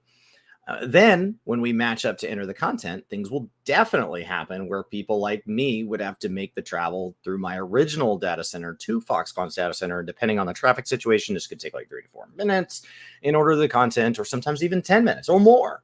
To tell you the truth, we still need to observe the situation further before making any decision. No matter what our short-term solution will include implementing something equivalent to a shutter that ultimately it's still better to use DC travel than travel from one point to another in order for everyone to gather at one point. Yeah, please give us some time to observe the situation first. 1 second. So this kind of goes back to what I was saying earlier to Brian. I don't remember if it was in this post or the one we recorded before this, but there is this general idea of I see 1, 2, or 10 problems. And of those problems, I see a simple solution that solves all things. Hank Green put out a post recently on solar roads. And like solar roads would solve the United States energy problem because of if you take the total surface area of roads and you make it generate at total solar capacity, it solves it. And so and then it would allow for all these other things. But anytime you have a cure-all, anytime you have this one thing would fix these 10 problems, but each of those 10 problems are complex. That's usually where conspiracy theories start to form. Like they just don't want to fix that because the lizard people in the sky. Or it's usually just a lack of we don't have to think about the nitty gritty because that's the world we live in where everybody gets to be an expert in their own thing, right? I don't know how my tires were designed to work on dry roads and wet roads without giving up one or the other, but somebody does. Somebody knows how my tires work in those conditions and has thought long and hard about that so that my car can be operated safely. And all I have to do is make sure that the amount of air in there is correct and that I swap them when I'm told to, and then the rest takes care of itself. I don't have to be an expert on that. So there are people thinking about this. It's not as simple as why don't they just, and then insert any simple solution. People's natural willingness to congregate just happens. EVE Online had a meta city that became the trade hub. Mm-hmm. Yeah. I don't see how this is a problem, though. New World's got Windsward and Everfall. It's people like to congregate, and that's just going to be something that happens. Now, ultimately, I do hope that we see them continue to work into the mindset of, mega server, things of that nature where it just becomes easier. Maybe it happens more behind the scenes than anything else. And so you do end up feeling very connected. But that solution is a long way away. And if it happens sooner than I expect, well done. But it does feel like we're moving in that ultimate direction because despite what, people say, at the end of the day, people just want to play with their friends and be able to, get in and get involved. And when you start thinking about it, it's originally, it was out of necessity. But as you start to talk about scale and cloud and all these different technologies that have come over, especially the last 5 years alone, while Yoshi-P has said they've looked into some of those solutions, it is a bigger project. And in order to then start to implement those kind of solutions within the world, an engine of 14. So it's something that every fan fest, I'll be looking at in terms of what do they announce?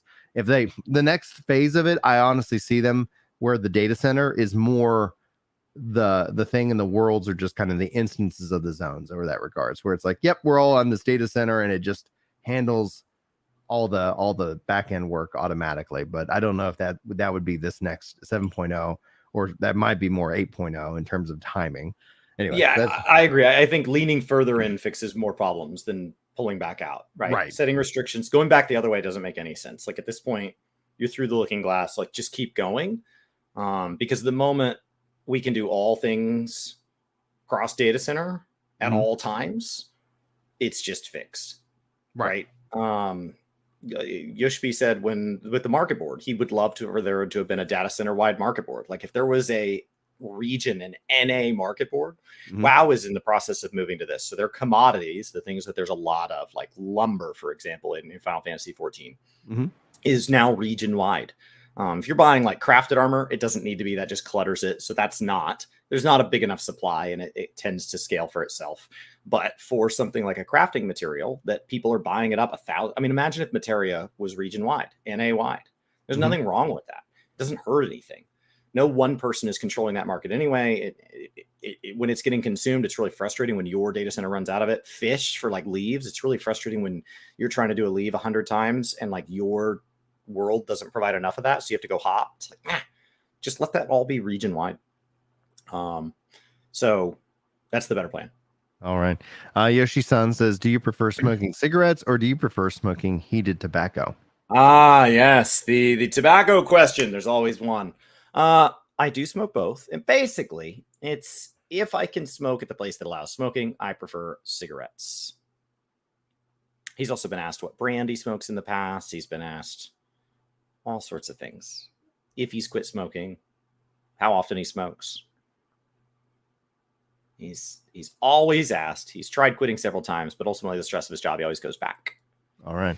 Will the Warrior Light be able to visit the place named Corvos, which is mentioned in Endwalker in the future? Well, if you're talking about plans, then yes, we do have plans to allow your character to visit that place. And our objective here is to allow visit to places that are actually named in the game. But there's no immediate plans, nor we aren't clear on when it will be available, so we really can't tell you. But since we are in our second major patch after 6.0, and considering we do plan on making 7.0, of course there will be a lot of places we can visit. And it's not going to be just Corvos. But you can also look forward to visiting other places and experience other cultures along the way. So you can look forward to that. It was a nice non-answer. If you remember the end of Endwalker, we were asked as a Warrior of Light, since it was the end of a saga, we were said, hey, you think you're done, but like, and then we were listed off. Here's a series of experiences you've never had that really, if you're going to be of this world, you need to go have. And I mean, that was like a content roadmap. I hope they don't burn that whole list in one expansion. They really let us linger and explore deeply. What I don't want is like Corvos is a zone, and the Southern Isles is a zone, and the New World is one zone. And in one expansion, we've blown through what could be 10 years of lore quickly. Because I think like if Garlemald's all we ever get of Northern Ilzabard, yeah, it's kind of some meat left on the bone there. A little bit of meat. What's the most interesting raid that you've done so far from the perspective of producer, director, and a black mage? Okay, now this is difficult to answer. This is difficult.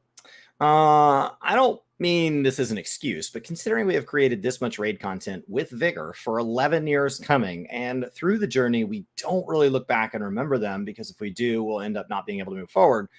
Of course, we will record our failures and use them as references as what not to do for our next challenge, but my perspective doesn't really matter in this case, since if I were to state my preference or point out what is good and what is not, all the content designed and released may end up leaning in that direction. Rather, each individual designer do their best to create content and enjoy players' reaction to it, and that's what they pay their attention to. As for Black Mage, well, if you ask me which raid I had the most fun with, the job, in personal opinion, that would be E8S with the fight Shiva. Since it allows for small tricks, and the more I play, the more I discover uptime for the content, like going to a certain spot through material manipulation to get more uptime and so on. There's a lot of strats you can use in this fight, as well as everything can be compatible when compared to other content. I probably had the most time spent in that fight. As for player devs POV, there are many. Is that what that is? Player devs. That's what we go with. And Alliance raid wise, I think Ozma was the most interesting to date, since the graphics or mechanics wise, we managed to achieve upgrade on that, and every challenge was new at the time, and that makes the person who creates that fight a reliable designer, someone I can rely on when it comes to battle content. Other than that, another would be Omega. And as I went through the first and second half of the battle, it really shows Nakagawa number 2's capability as a raid designer, despite not having prior experience. And while there are opinions about making the second half of the battle better and cut down the loop that occurred in the battle, the growth and the idea that is presented in this content really made it stand out, and that left quite an impression on me. There's still a lot.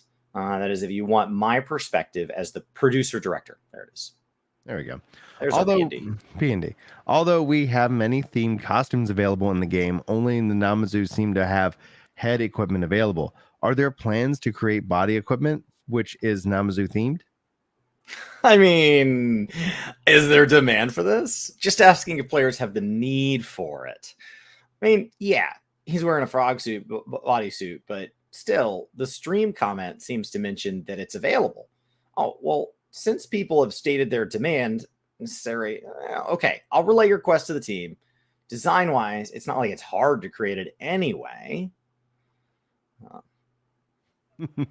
Sorry, I was just making sure somebody got the link. They were asking about it. The left-hand MMORPG device personally supervised by Yoshi-P, the tactical assault commander that I owned and in the past, is broken. But when I brought this to the maker to fix it, they told me that it was due to the end of production and they can't accept my devices for fixes, as they have no spare parts required to fix it. So my question here is, are there plans for a resale? I will personally inquire Hori, the brand, about this, but this will depend on Hori's intention as well. Considering I do have the intention of making another device and the plan is underway, I'll provide updates when there's one, and I'll make an official announcement when it's ready. All right. This is the job balance. Since there are situations occur where the Paladin and War were excluded from party recruitment due to their low DPS when compared to Dark and Gunbreaker until the situation got improved, though Paladin and War stills Potency's adjustment. Though this is just one part of the blunder that happened, I would like to know if you have plans on making the job balance better in the future before new Savage patch drops, and I wonder if the adjustment team and the testing team work better together to ensure better job balance without committing such a blunder. You know, this question sounds weird, but this really bothers me, so hopefully you can address the concerns that I have in mind. Don't you have phones? Like, there's a lot of that comment that just feels like, have you guys thought about making less mistakes in the future? Because like the mistakes really affected people. So what if you just didn't have the mistakes before it came out? Had you thought about that? All right. Well, this is quite a spicy comment. But the core issue we had here was the DPS check, especially the boss's max health setting was a mistake. And we did have many cases in the past, and we went through with it despite such mistakes. To tell the truth, we did have cases in the past where we overtuned health by 1 to 1.5%. This wasn't to say that the situation was positive or anything, but due to the numerical mistake that was made, we ended up creating this situation in the end, for that we are truly sorry. One thing to note, though, I don't know why people seem to think that the adjustment team and development team are two different teams. They are one and the same. The battle system team also performs the adjustments on the battle, and they definitely repeated the process of clearing the content they themselves created before releasing it to the public. Well, you know, this is troubling because we still have a disparity of 1 to 1.5%, no matter how hard we tackled the matter. And we definitely did our best to ensure the situation doesn't occur. We did increase staff members to that team itself, but, well, this is troubling. One of the solutions we can think of that is ideal is to lower the DPS check and hurdle lower than our projections. But as stated in our announcement in the past, considering we are creating high difficulty content here, we definitely want players to feel that they're getting closer and closer to the DPS check required with each attempt. So we aimed for a number that barely makes the cut and adjusted it that way. We don't want to give up on that setting that we settled with. While I do think you're right in what you're saying here, what I can say here is that we will do better next time to preserve their honor. And this isn't related to anyone here, but I can say that there aren't many games that underwent such precise balancing. Still, 1.5%. To tell the truth, I do want to find a solution to the problem where jobs are locked out from raids. This is a difficult thing to address because we did a lot to reduce the possibility of it happening. Okay. I know I kind of say this a lot recently, but we've seen many cases where only a portion of the information was spread like wildfire, and the incomplete information was treated as if it's someone's absolute truth. And that is something I want to prevent from happening. But again, one can apply this almost every information contained online, so I don't have an effective way to address this. So the safest approach we can take is to lower down the difficulty in general and make content easily clearable. Sure, it's a safe approach, but I wonder if it's actually healthy for the game itself.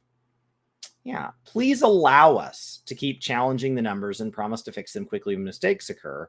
That's the stance we want to maintain if we can help it. We also discussed including staff members where their job is only to hit the dummy continuously. And we did put out our recruitment, but not that many would be willing to take this job. So yeah, we're thinking a lot on this.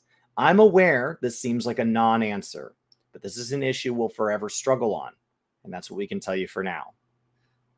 This will be an issue, as the fact is the answer that the original question asker ultimately is asking for is, will you homogenize everything so that it is boring? And then eventually that's my 2 jobs weren't good. Can you fix my 2 jobs? And you We've had this in the past with White right. Mage and with insert any job. Not thinking about the whole thing. They're trying to balance the whole system. So the answer is, I'm not really worried about your job because I'm worried about all of the jobs. So yours are included. We're not like, oh, let's drop everything and focus on Warrior Paladin. The whole thing needs to be balanced. Unless we just want to make everything so boring or so easy that it doesn't matter. Yeah. The thing is that, yeah, they got data. They're going to work on it, but like tanking is already as easy as it can be. Like healing is pretty much non-existent. Like this pathway leads to the point where eventually everybody's like, well, this is like, what am I doing here? Like, why,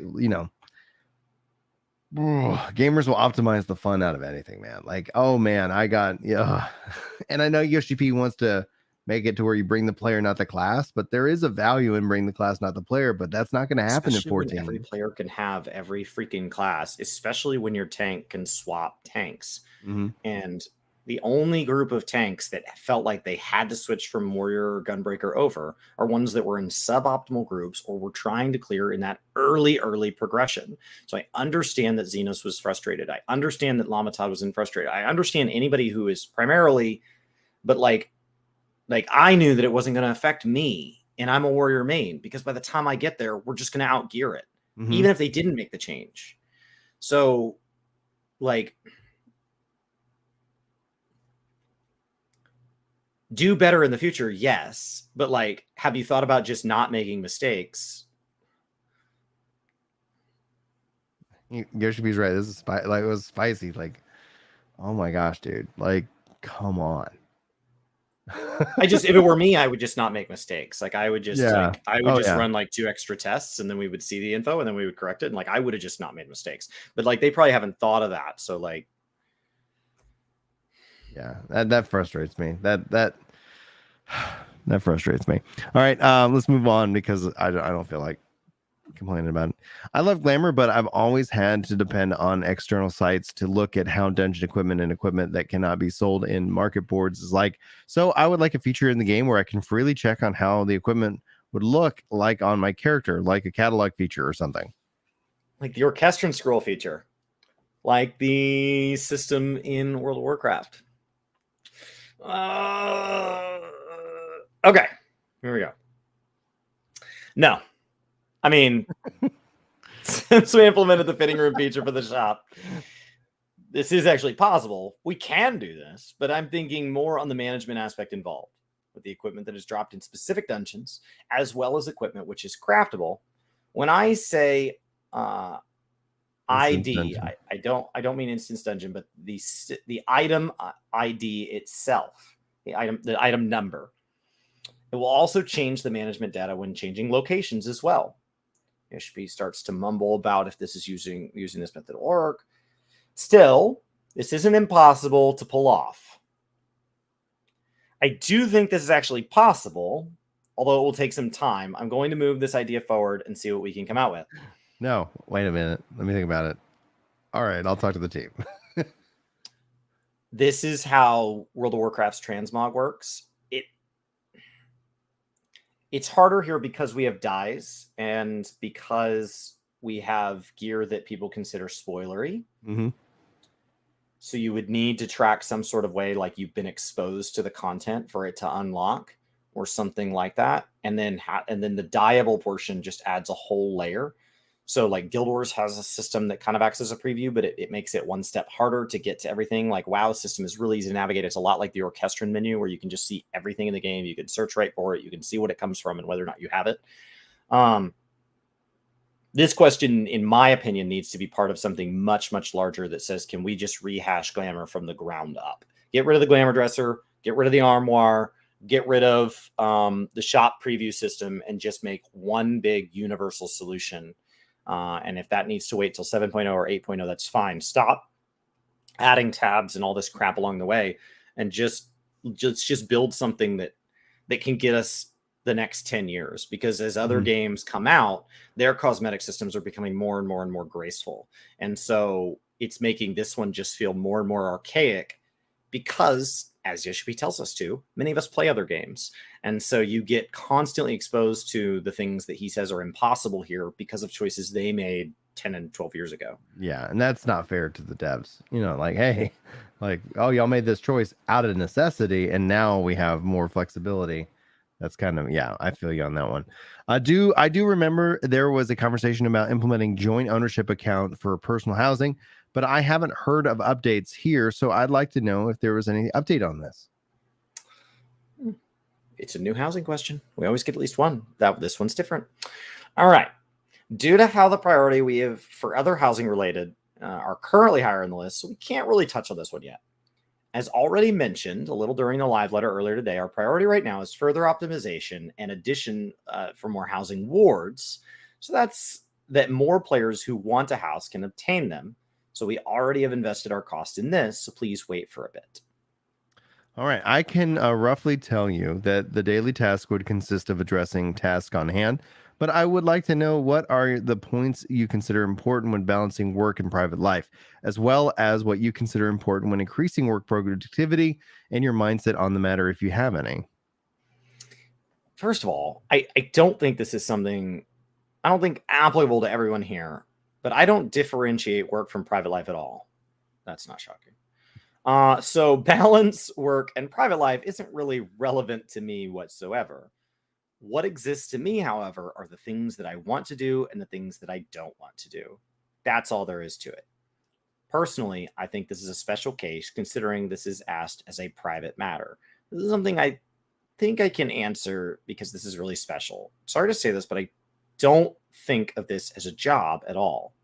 This is more like an activity to me, and so I don't really shelve my job away from my mind, but I've heard about how I don't seem to power down myself when I indulge in private stuff. Rather than to say I power myself down, it's more like I always get myself involved in things that are equivalent to work, and my brain always functions that way. This is something I can't help myself.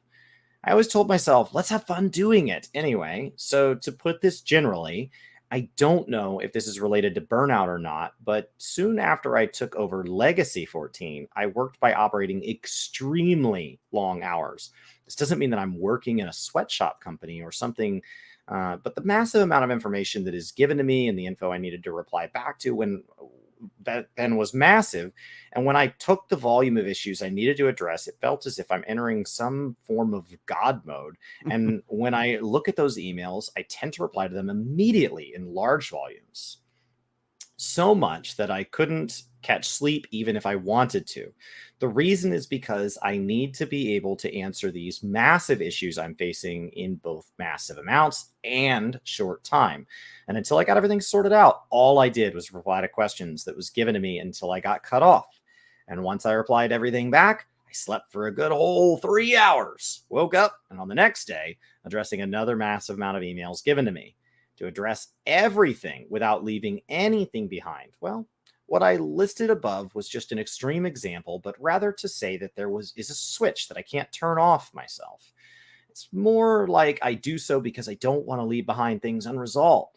And when I think about what it is that thing is unresolved, it becomes some sort of a hint to me. This is not to say you need to address what is unresolved in your mind, but it's more of a question on why this is something that's unresolved. Like there's a due date you need to meet and it's getting closer. If that due date is something you agreed to clear, then you have to get serious thinking, no, this is not some game here. So yeah, I think I'll be fine. You can find a reason you can agree on and identify. A question for Yoshi P as a warrior light here. Although ARR to Endwalker, are there any dialogue lines that are your favorite, or is there one that left you the most impact on you? Oh, this one's really hard to answer. Well, I do have several dialogue lines that I like, but to pinpoint one specific is not something I can easily do. But one thing I want to convey through 14 the most is that there is no such thing as absolute harmony in the world, that interpretations can change depending on position or stance.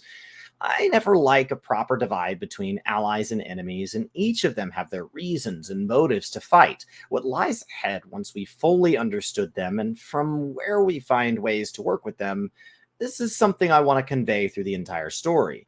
This is told through stories, through perspectives of various characters, but at the end, there definitely has a future or hope where they all eventually put aside their differences and work together. That's what we've been doing. So rather than finding favorites in the dialogue lines, it's more of any dialogue that is related to the theme I mentioned above. When that happens, I go, yes, this is what I mean.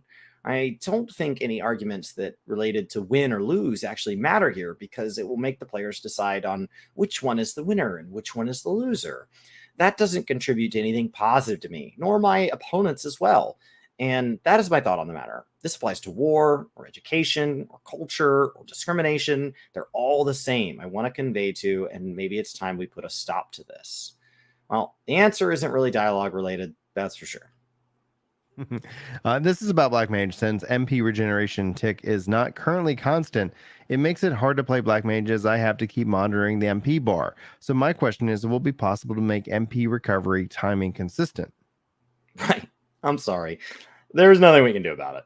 Since this involves server timer here, while this isn't possible, we do think of wanting to make it so that it's not necessary. This won't happen in one or two patches, but I do agree that it isn't a good thing, and we're trying to find ways to ensure there's no need to make this recovery timing constant.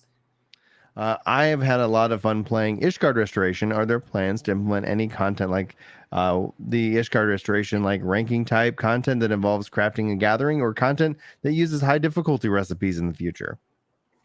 According to the ones we picked up recently on ideas we want to implement in the future, it's not that we don't have one, but we currently don't have concrete plans on where and when we'll create content like this again. Since we're working on something major like Island Sanctuary, and we've previously worked on a major content like Ishgard Restoration, it'll require an amount of people from certain section to work on it and tackle on content of that scale again. And when we do it, it'll only end up becoming some third level major content that we can implement. Still, we already created these specifications anyway. I mean, if you don't mind a smaller scale of that content, then it's definitely a possibility. However, we're happy to receive this kind of request from players, so we will look into this for sure. Personally, I wouldn't mind if they had some kind of PVE weekly or monthly leaderboard of your friends and your free company in terms of like who can gather the most, and just a way of just kind of gamifying that I do it system with in my and of itself. watch, right? Mhm. I could just set like an activity competition with a friend and Mhm. just ping them. And I know that they've been struggling to be active lately, or I've been struggling to be active lately, or we can just kind of race it out. Um, I think story wise, we're setting ourselves up to have one next expansion.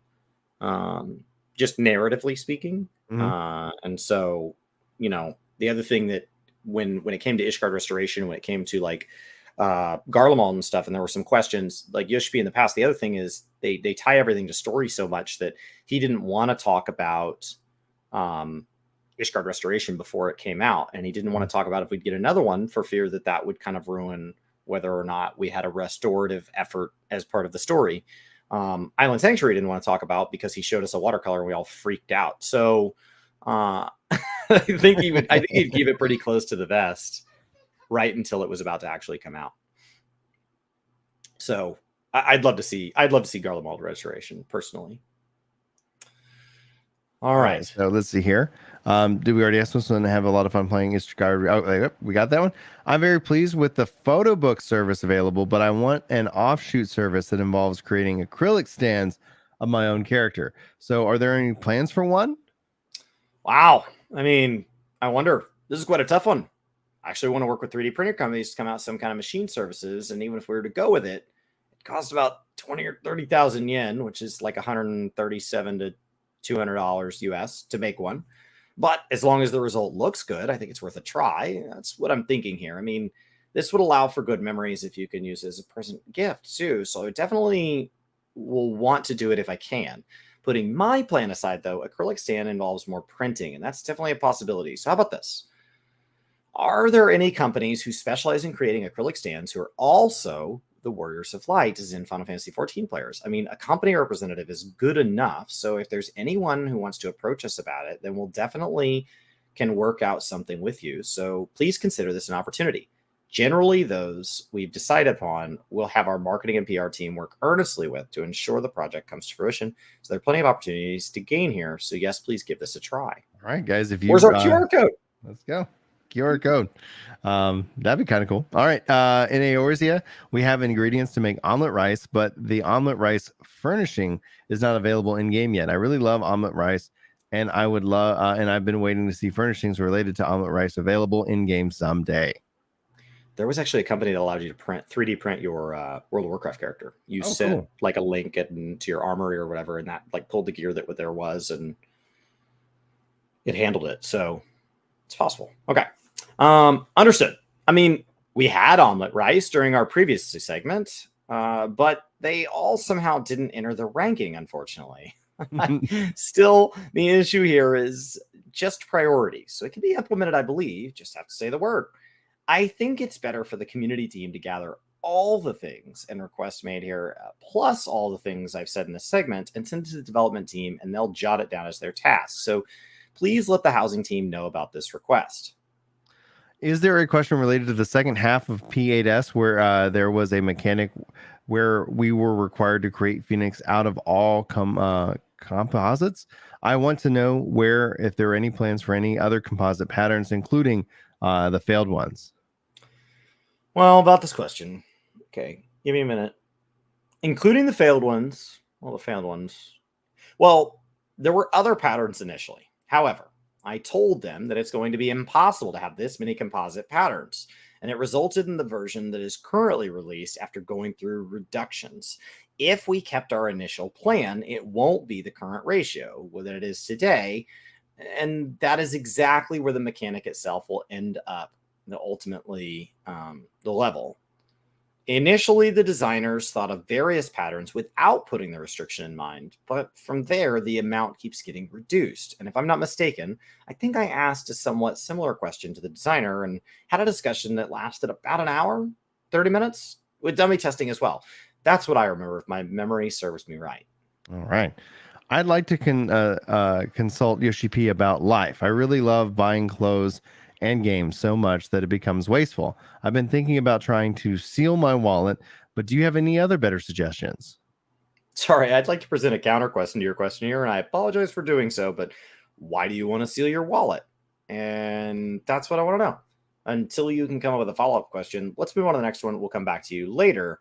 And so, okay, this isn't about voicing my disapproval, but the reason why I presented with that counter question earlier is because you mentioned that you want to seal off your wallet, but you didn't think of doing so immediately. Therefore, I take it that you don't actually want to seal your wallet in order to control your desire.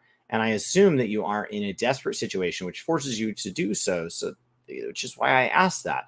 If I can actually obtain specific points from you, then I could actually provide better advice to you on what you should actually do. This is quite important, but let me provide an example. Let's say you want to diet, but then you think, I want to, but I just couldn't stop eating ramen. And my impression is going to be, in that case, you really don't feel the need to go through diet then. No, I mean it. This is common and this happens frequently. I mean, you can always ask yourself this and answer your own question. Like, I'm actually restraining myself, but I feel like eating ramen. And then when you proceed to do so, and later you think, well, I did and happily eat my ramen. Actually, come to think about it, I don't think I'm at a point where I think it's better to go for a diet, isn't it? From there, you'd ponder about the matter yourself. Now, what could be the reason? Now, is this the period where I'm being super busy, and if I couldn't do as much as to eat my favorite food, then it feels nothing but suffocating? And the moment you realize the reason behind your inability to follow through your plan, then go, okay, yeah, whatever. And lasted 3 months without doing what you thought of doing until you escape the current situation. But that happens, you'll definitely feel better. Of course, Foxconn says that, of course, I I bought those closing games because I thought they looked wonderful. But when I bought it and brought it home, I start to feel, well, this isn't right. And that happens quite often. So it feels as if you're doing the items you bought a disservice and felt that you're living quite a sad life because of it, which is why you aren't looking into cooling yourself down. Okay, I see. So when you feel this isn't right, this means that you can't stop yourself, yes? Then for the time being, assuming you have credit cards and whatnot at hand and have things that you want to purchase but haven't, then assuming you can pay for it proper, then just purchase those things on the spot until you feel lifeless. If you feel the sadness and think you're doing those items a disservice, yet you keep buying, this means you're still feeling insufficient, no? So you pay in full amount instead of installment.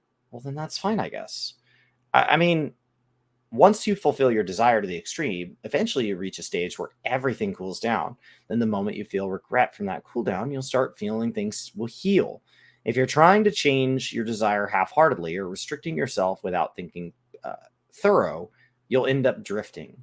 Once you imagine yourself going through that phase thoroughly, and the moment you start feeling weary, then you should be able to stop doing what you were doing. Oh, one more thing. If you decide, oh, I'm still going to buy, then make a decision on the amount of money you want to spend per month. I mean this for real. And in case this goes beyond your personal budget, and apply a harsh penalty on yourself for doing so. If Yoshida overspends on stuff, then Yoshida will be the one responsible. So yeah, make a decision. Yep. And when you do, you should be able to think on whether you really purchase stuff you want to and estimate how much more you can purchase. So make a choice. Keep buying till you feel empty, or to take the other choice. As long as you're able to pay for them yourself, that's a good thing, since having the ability to pay by yourself isn't causing troubles to anyone around you. So please give it a try. That's a really interesting question for Yoshi-P. At the end of the day, like what I would say to add on to that is that if you're struggling with that, see if you could get into a state where go sleep on it. And then if you wake up and you're like, yeah, I still want that, then go buy it, as opposed to like just buying it, taking it home. It's like, oh, cool. I like to get this. And it's like, all right, go home, go to bed. If you wake up in the morning and you want the thing, like Yoshi-P, if it's part of your budget, then okay. But what do you think? I think that works for Mog Station. I don't think that works when they drop merch during a live letter. There's this FOMO element, because if you don't order it then, it's gone. So it's a little easier when it's something like FanFest or the Eorzean Encyclopedia Volume 3, because we know those are coming. And so they act a lot like Mog Station, where many of us are going to sleep on it long in advance, and you're going to set aside that money. But I that's a really nice thing to say. Right? Like that, I come from a family of people that don't all take very good care of themselves, and that like making them take care of themselves isn't the solution, because they'll just drift back or be unhappy that you force them to do it. So they really need to want to do it. But I will, like, when you're talking about specifically purchasing things, there is a FOMO element that does take place. Like the physical collector's editions just sell out. And so if you don't know whether or not you wanted the coffee mug or whatever, by the time you realize you wanted it, it's too late. Mm-hmm. And so that doesn't feel good. I don't think that's exactly this person's problem, because they're basically saying, hey, can you stop me from buying stuff? And he's like, no, I can't stop you from. I'm not charging you. Like, we don't want to put a waiting period on everybody because you can't stop yourself. That's not his job. But so I don't know that his solution's a perfect solution life-wide. But I do think in general, like if you say you want something and then everything you do takes you in the opposite direction of that thing, you need to sit down and really ask, do you want it, or do you just like the idea of wanting it? Like, I think this is the thing I'm supposed to be wanting. So I say that out loud, but my actions are taking me in the opposite direction, even though I know it's the opposite direction over and over and over and over. And so obviously it's not the priority. And like, that's the first step, right? So instead of focusing on what's wrong with that thing, it's, why is it not my priority? And so I think that was his point of like, try to tackle the thing underneath. What about me is making that not the priority? Not take the thing and say like, hey, what's wrong with this thing? Nothing's wrong with the thing.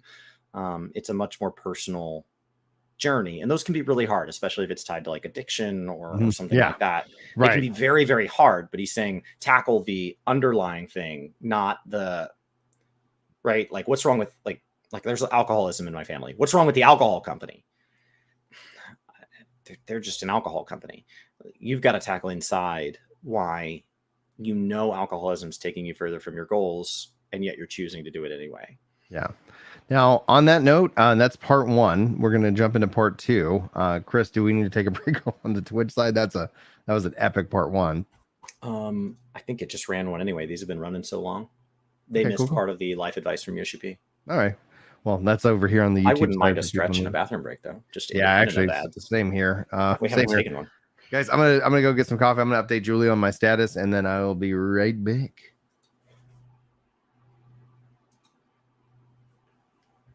If it lets me run one, I'll run one so you guys don't get it.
Am I bump up my game a little?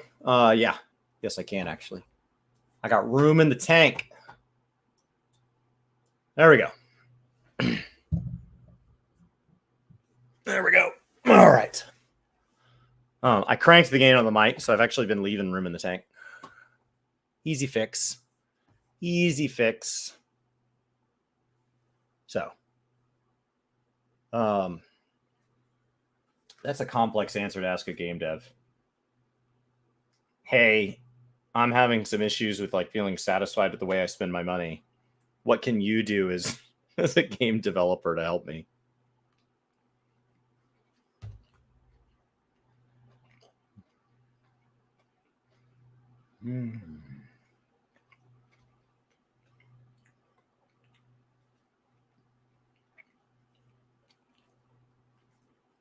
All right. I will say, Lore Week's been making me a lot better at reading. I felt I did a lot better job there. It's just like a self-actualization type moment. All these Lore Weeks, like I feel like I've gotten a lot better at reading out loud. I feel like I fumble over myself less than I did a year or two ago.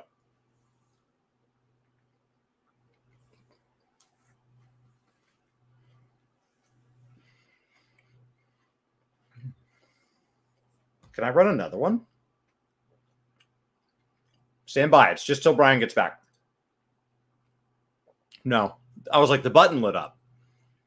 I was like, guys, if I can just run ads while he's AFK and just 10 minutes back to back and then we don't get ads for 2 hours, oh, I would totally do that. Twitch, just tell me. We'll just schedule it. We'll just say, hey, from 10 to 10:15, we run ads or whatever.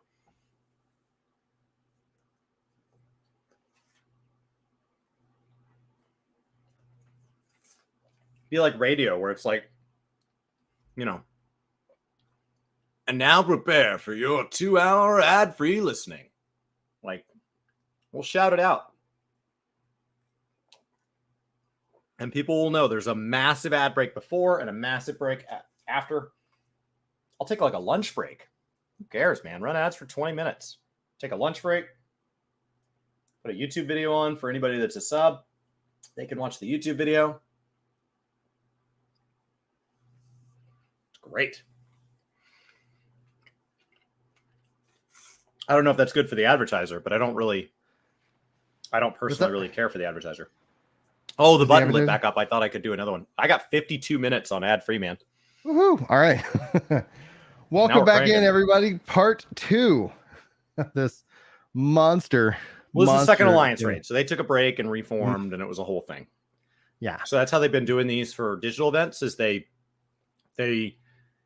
They invite people into an alliance raid. It fills up. They stand them all in a big line. They ask each one a question, and then they disband the party and they let people back in and go again. And it actually ends up being like 22 people. I don't know how this one was. I didn't get to catch this one live, but the last one, it was 22 people because you end up with FoxCon had a character in there as well. So you end up with 22 people in each raid, but it still ends up being 44 questions. FanFest by comparison is in person. It'll probably only be 5 to 10 questions. It'll be split across, like there'll be like multiple lines in the audience and people will just line up. They will be just as unfiltered as opposed to when we had the Zoom FanFest. They pre-filter those questions, which I think helped them make sure that there were a more diverse set of very well thought out questions instead of these like, hey, this one red t-shirt doesn't fit me when I'm on my white mage. Can you fix that? It kind of filtered those out and got to somebody who said, hey, I'm having issues with certain glamours and certain classes. And like, ideally each category was still represented, but it was the best question from each category. I think they were in, while I didn't like all the questions from it, I think the typical quality of questions stepped up when they filtered them. You didn't have the conspiracy theory of like, they didn't let through the question that the questions they don't want you to ask. You can't win. You can't. All right. So regarding side quests, one thing I found out is that the NPC where you fetch the side quest on will disappear once you clear them. And considering that you went your way to establish connections with them, feels like a waste. So you couldn't even interact with conversations with them anymore after clearing it. So I want to know if we can still have conversations with the NPC even after clearing the side quests that involve them.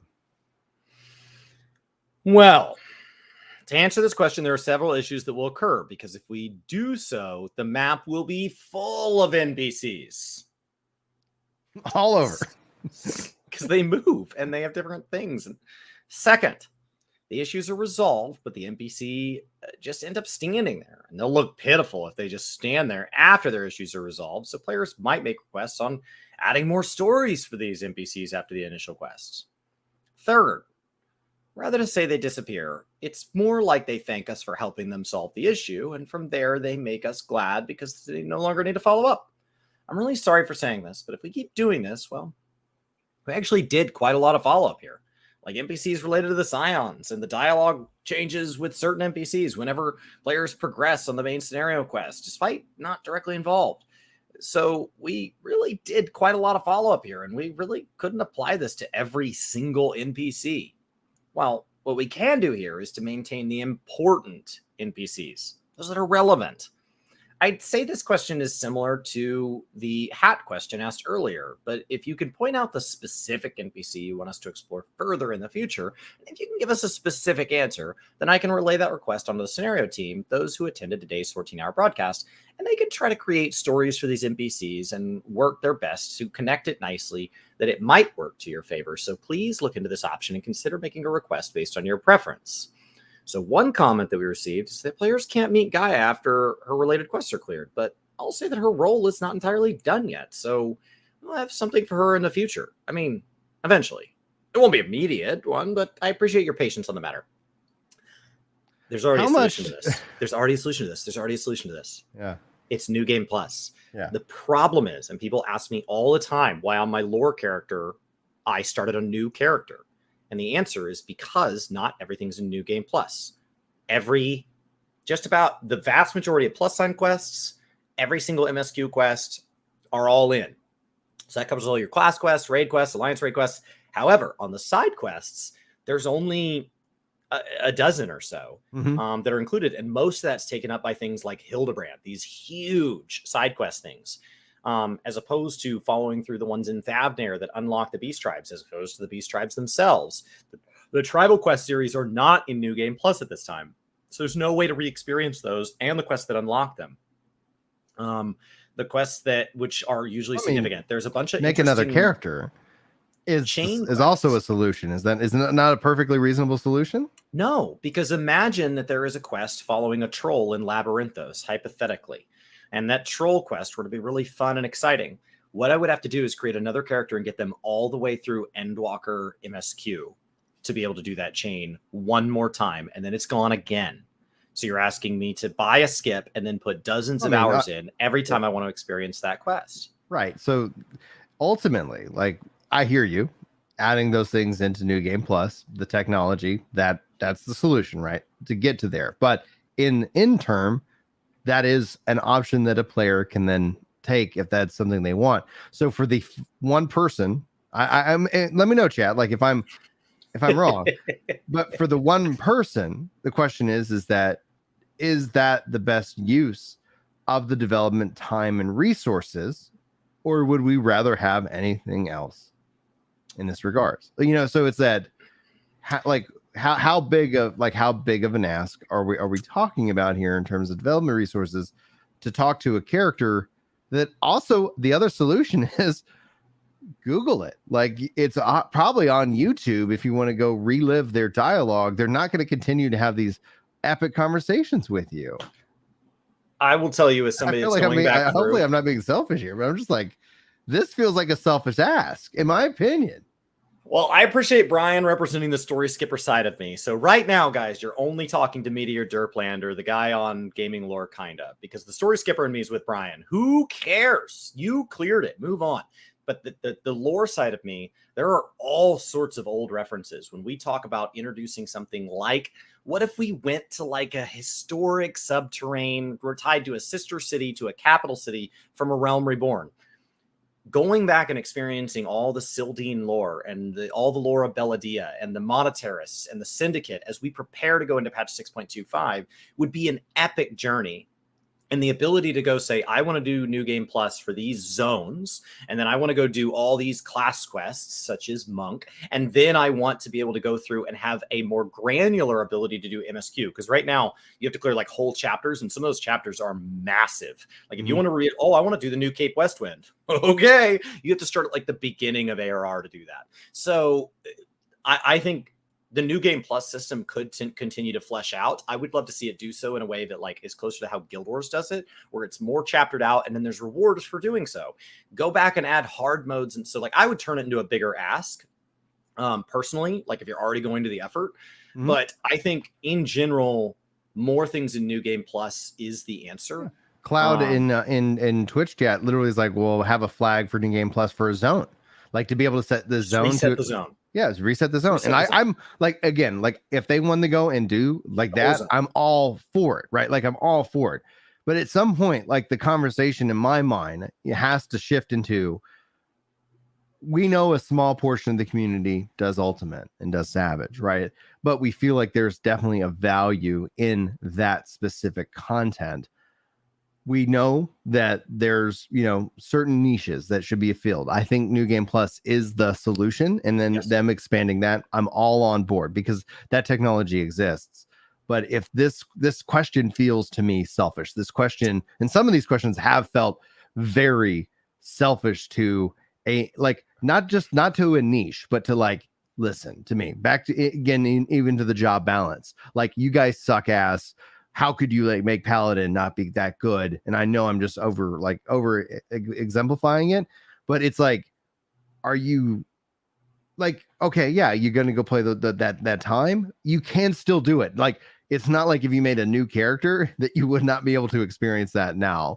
And so the question ends up in my mind is like, how much time and resources should they throw into this when the solution is to go ahead and work on it New Game Plus, and that will happen, I think, over time.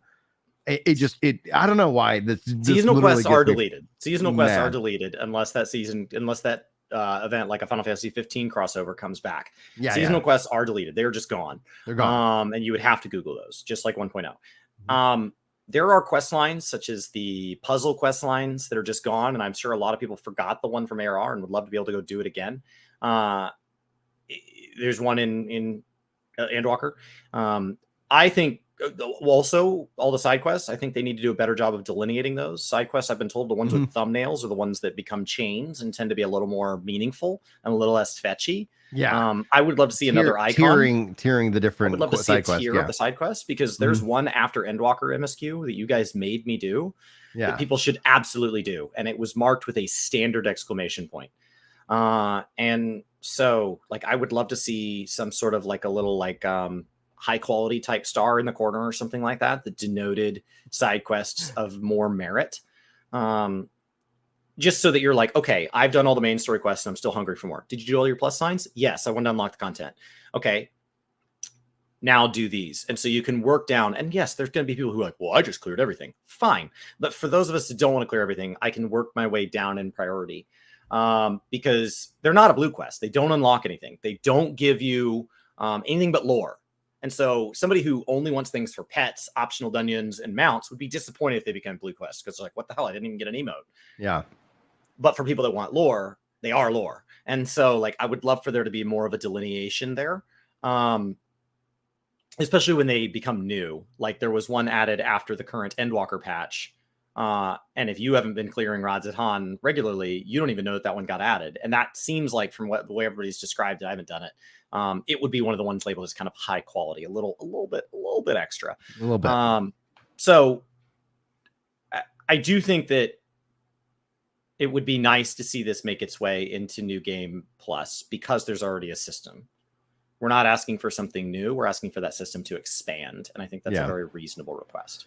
Yeah. I just, oh man, like, I don't know why that just boils my blood in such a degree. Cause it's like, I guess probably the honest answer is like, I think that there's like a lot of other things that would be more valuable to the vast majority of players, as opposed to like really kind of niching down and focusing development time on, you know, like on what I would consider a small subsection when technology already exists to support that.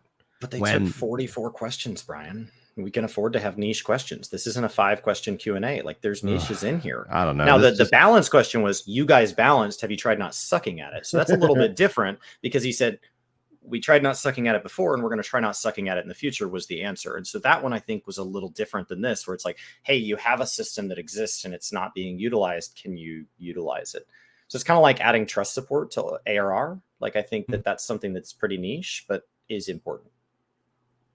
Fair enough. Fair enough. All right. Question number 2 here. So you're like freezing and like all over the place. A second. Well, wait. Then I want to say connection is unstable. I'm not. You are like a robot. Everything's good. Are you running out of hard drive space? Can you hear me? Or is it a connection issue? You are totally shot. Questions in general, they are just fans, right? They're not journalists. They're not, and like, I don't know. Or are they Robo Brian on, is it Robo Brian on the YouTube side? Got to be a connection issue. Should be. Yeah. Second. Boop, boop, boop. Close that down. Let's see here. Download more RAM. That's funny. What's up with the monkey?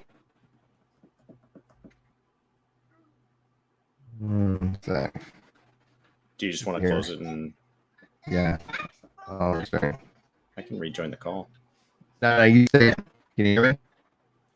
You're very robot, and like you're only updating frames like every 5 to 10 seconds. All right, I'm not leaving the call until you confirm this text that I sent you. Okay. Stay in the call. Stay in the call. I don't want the call to end. I will restart. I will keep the call up so that nothing is going to be impacted. Cool. All right. 1 second. Restarting. All right. Twitch people, I'm gonna run a mid roll just so we kick this out further because he's just reconnecting. That's all you're missing. Yeah. What's up, bud? Yeah, I'll fix it. Okay.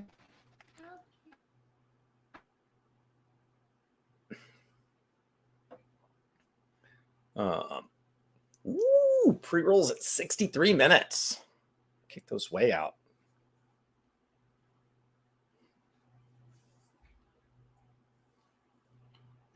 So he'll just rejoin the call. He's gone. It still shows him, but he's gone. I don't know. I don't know if you guys agree with me on that. So like normally we get this feedback on the YouTube comment side because we kind of film these live. And I see some of it, but like I think New Game Plus, what it is so let's just pull this up real quick. They're in an ad right now, the people on Twitch that don't have a sub badge. So the Monk Quest. Oh, look at how big I am now. Okay. All right. So there's a monk quest in ARR. So let's take a look at this real quick while we wait for Brian to get back. And it would be the level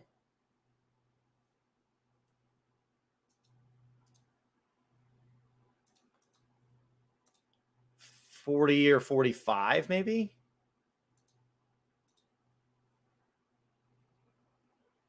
Warning, we're going to talk a little bit of spoiler here. ARR spoiler. So we're going to talk about a 2013 spoiler here. So if you are in 2013 lore, just warning. YouTube can still see me? How can YouTube still see me? That's incredible. I think he restarted. I don't know what he did. Okay. So I need to go to dialogue. Okay. Dialogue. I'm going to find the exact example. All right. There's some optional text, and I want to go find it. It's possible you did the monk quest and you didn't do the optional. I'm live at both? No, I'm not. I'm not broadcasting. So that means he's still broadcasting. I don't know. Okay. That's so weird. This concludes. That's not it. I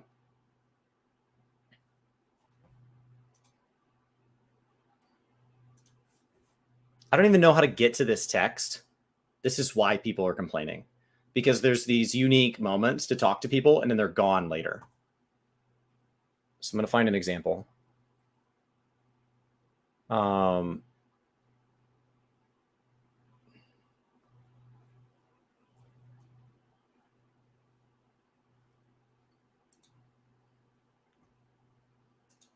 see Brian. I don't hear him. Can you hear me? I hear you. You look blurry, but you're moving. You're Weird. moving normal. Yeah, I look blurry on the. Well, I don't know what's going on. It's still saying I'm saying I'm like connection is unstable, which is crazy. So I reset my local Wi-Fi. I stayed live on YouTube that whole time through you. Of course. Well, yeah, that's what I'm saying. Don't leave this, because this. Oh, this is what's broadcasting to YouTube. Yeah, the app is what's fascinating. Yeah, I wasn't broadcasting. The app is, and that's why I was like, if you left the room, I think it would probably be like, no. Oh, that's fascinating. I was like, I don't know. Now the Wi-Fi is smoothing itself out. Oh, it just needed a minute. I don't know what I've been having random problems with Spectrum. Like he's just tired. Oh, it's never an ISP. It's always the local cable. Spectrum in a different part of the Metroplex could be a totally different experience. Well, we've also had like issues where they've had to come out and someone with on the lines in the neighborhood curve or whatever, like messing up, and they're like, "Oh crap!" I'm just saying that if AT&T purchases the lines in your neighborhood, you're going to have the same problems. Oh yeah. So I know it's fun to blame the ISP, but like, if the lines are faulty in your neighborhood, you could change the servicer and you're still screwed. Yeah, that's why I was like, I wish though we like had if the lines are bad, the lines are bad. FiOS, etc. But I was like, Spectrum was texting me all like yesterday because it took me like an hour to upload the video from last night, and I just went to bed. I was like, that's incredibly frustrating. Well, it is, because like, what is going on? And so they had to come out and fix some things. It got better, and then yesterday they were texting me, so I was like, all of a sudden, it decided to fail. So crazy. It seems like we're back. I'm not gonna have. I'm gonna keep it simple and not open up too many things. Let's see here, Reddit. We pull back up the thing, and we'll just pick up where we left off. Yay! So I tried to go find what I was looking for. So I couldn't even easily find it on Gamerscape. So during the monk quest line, and I put them in an ad so that we'd kick ads out for another hour. So you came back pretty quick. So during the Swan, thank you for 100 bits. And then we also had a sub earlier from Aurora. Thank you. Okay. Yeah, thank you. There is a spot in the monk quest. We got a minute. So there's a spot in the monk quest where if you talk to the NPC between quests, he will tell you old lore. Now he will go back to the old lore from earlier steps in the quest. So it's not like use it or lose it throughout the quest line. But if that NPC disappears at any point, it is a massive loss to lore. And that lore is not easy to find on Gamerscape because it's not quest text. It's in between quest interaction. Okay. It is independent. And so you would have to create a new character and complete up to the point, but not after the point he disappears. Which, how the hell, you may not even know that. Right. And so that dialogue is really hard to find. And like, I don't even know how to go Google it. But it went over like Sildine. It went over a lot of the early wars that led us into what's going on in Alamigo. It gave a ton of back end. And like, they were honestly large enough that I wanted them to be like full-blown cutscenes that went into New Game Plus, and instead they're just lost. Mm-hmm. And so I think that question, like, that's why I'm more sensitive to defending it, because I just came out of something that now I'm trying to go back and look up what I saw last week, and I can't. And I would have to re-clear a lot. You'd have to put a lot of 100 hours of that, content right? to get another shot at it. Yeah. Had I not been archiving it for Gaming Lore, kinda. And how do you even? I don't even know how to Google it. Well, that's the saying. Like, you know, in that regards, until said solution, like there are available things in which that, you know, that exist. It's the archiving. We have that. I mean, hell, Gaming Lore kind of as option one, you know, if you want to, but it's, yeah, I just get to the point where I'm like, yeah, like and they've talked about, and this is also just like, I know that he's talked about expansions to New Game Plus and these kind of things to kind of address that kind of issue before. So it's just like that's the answer. It's like, yeah, thank you very much. We'll, you know, look at New Game Plus, and you know, that's where it's just like, I don't know why they just, I got really frustrated at that question, because it's just like, okay, like, you want this NPC just to stand around for days? Like, I don't know, like, no RPGs ever worked like that, where that, like, you finish the thing, you know, and like they'll be somewhere else if there needs to be another chapter. But in New Game Plus, I think is such a good technology that they've implemented that, you know, that we've seen them already expand on, and so that it, you know, Yoshi-P is talking about future expansion plans already, that it's like, okay. The difference is that replaying Final Fantasy VII is a 20 to 40 hour experience, and replaying Final Fantasy 14 online is a 600 hour experience. Yeah. So like, when somebody's like, well, I play this 20-hour game and I just replay it if I want to get to the quest, it's like, okay, but the thing I want at hour 570, like, oh, it's quite an ask. That's not the same thing, right? But that's where New Game Plus, like, I think that's where Cloud on the in chat's like, yeah, just have it in. Maybe not obviously it resets everything in the zone, because you have like the MSQ that's taking you through the zone in some respects. But imagine just being able to kind of set the zone to like, okay, let me just turn those quests back on so I can go talk to those NPCs, etc. And hopefully that ends up being kind of the solution in the long run, having it zone by zone. Otherwise, I think it gets real complex, because then you're like, okay, what do I turn on? What do I turn off? You know, it's like, yep. Anyway, ready to kick it back into our questions here? Yes. Cool. All right, Sildine was announced earlier to be released in 10 days, and it seems that it's going to be implemented on a week where our static has scheduled to work on weekly clears during the 8th week. So it was quite unfortunate to see this happening, although I am receptive of the delay extension of the patch schedules in general, but I wonder if it's possible for you to announce the implementation date earlier when it comes to content that has the potential to affect static schedules. The second live letter is always 11 days from the patch. So as soon as we can predict the second live letter, we know the patch date. My suggestion here is to follow a creator that you enjoy that covers the coverage of this game that religiously. That means probably Quasi, Mr. Happy, myself. I don't know if Mione does patch prediction dates, so I'm not even telling you to follow me. Without even reading Yoshi-P's response here, I can just tell you all patches release on Tuesdays. So if your reclears are on Tuesdays, the half patch will be on a Tuesday. The next full patch will be on a Tuesday. So if you plan on doing patch content, weekly clears on Tuesdays are always going to conflict, always, regardless of the Tuesday. They are always 2 months. So you always know that it's roughly the 8th week, give or take a week. That's how we're so accurate at predicting them, because this game runs like a train schedule. Sometimes trains are late, but usually not.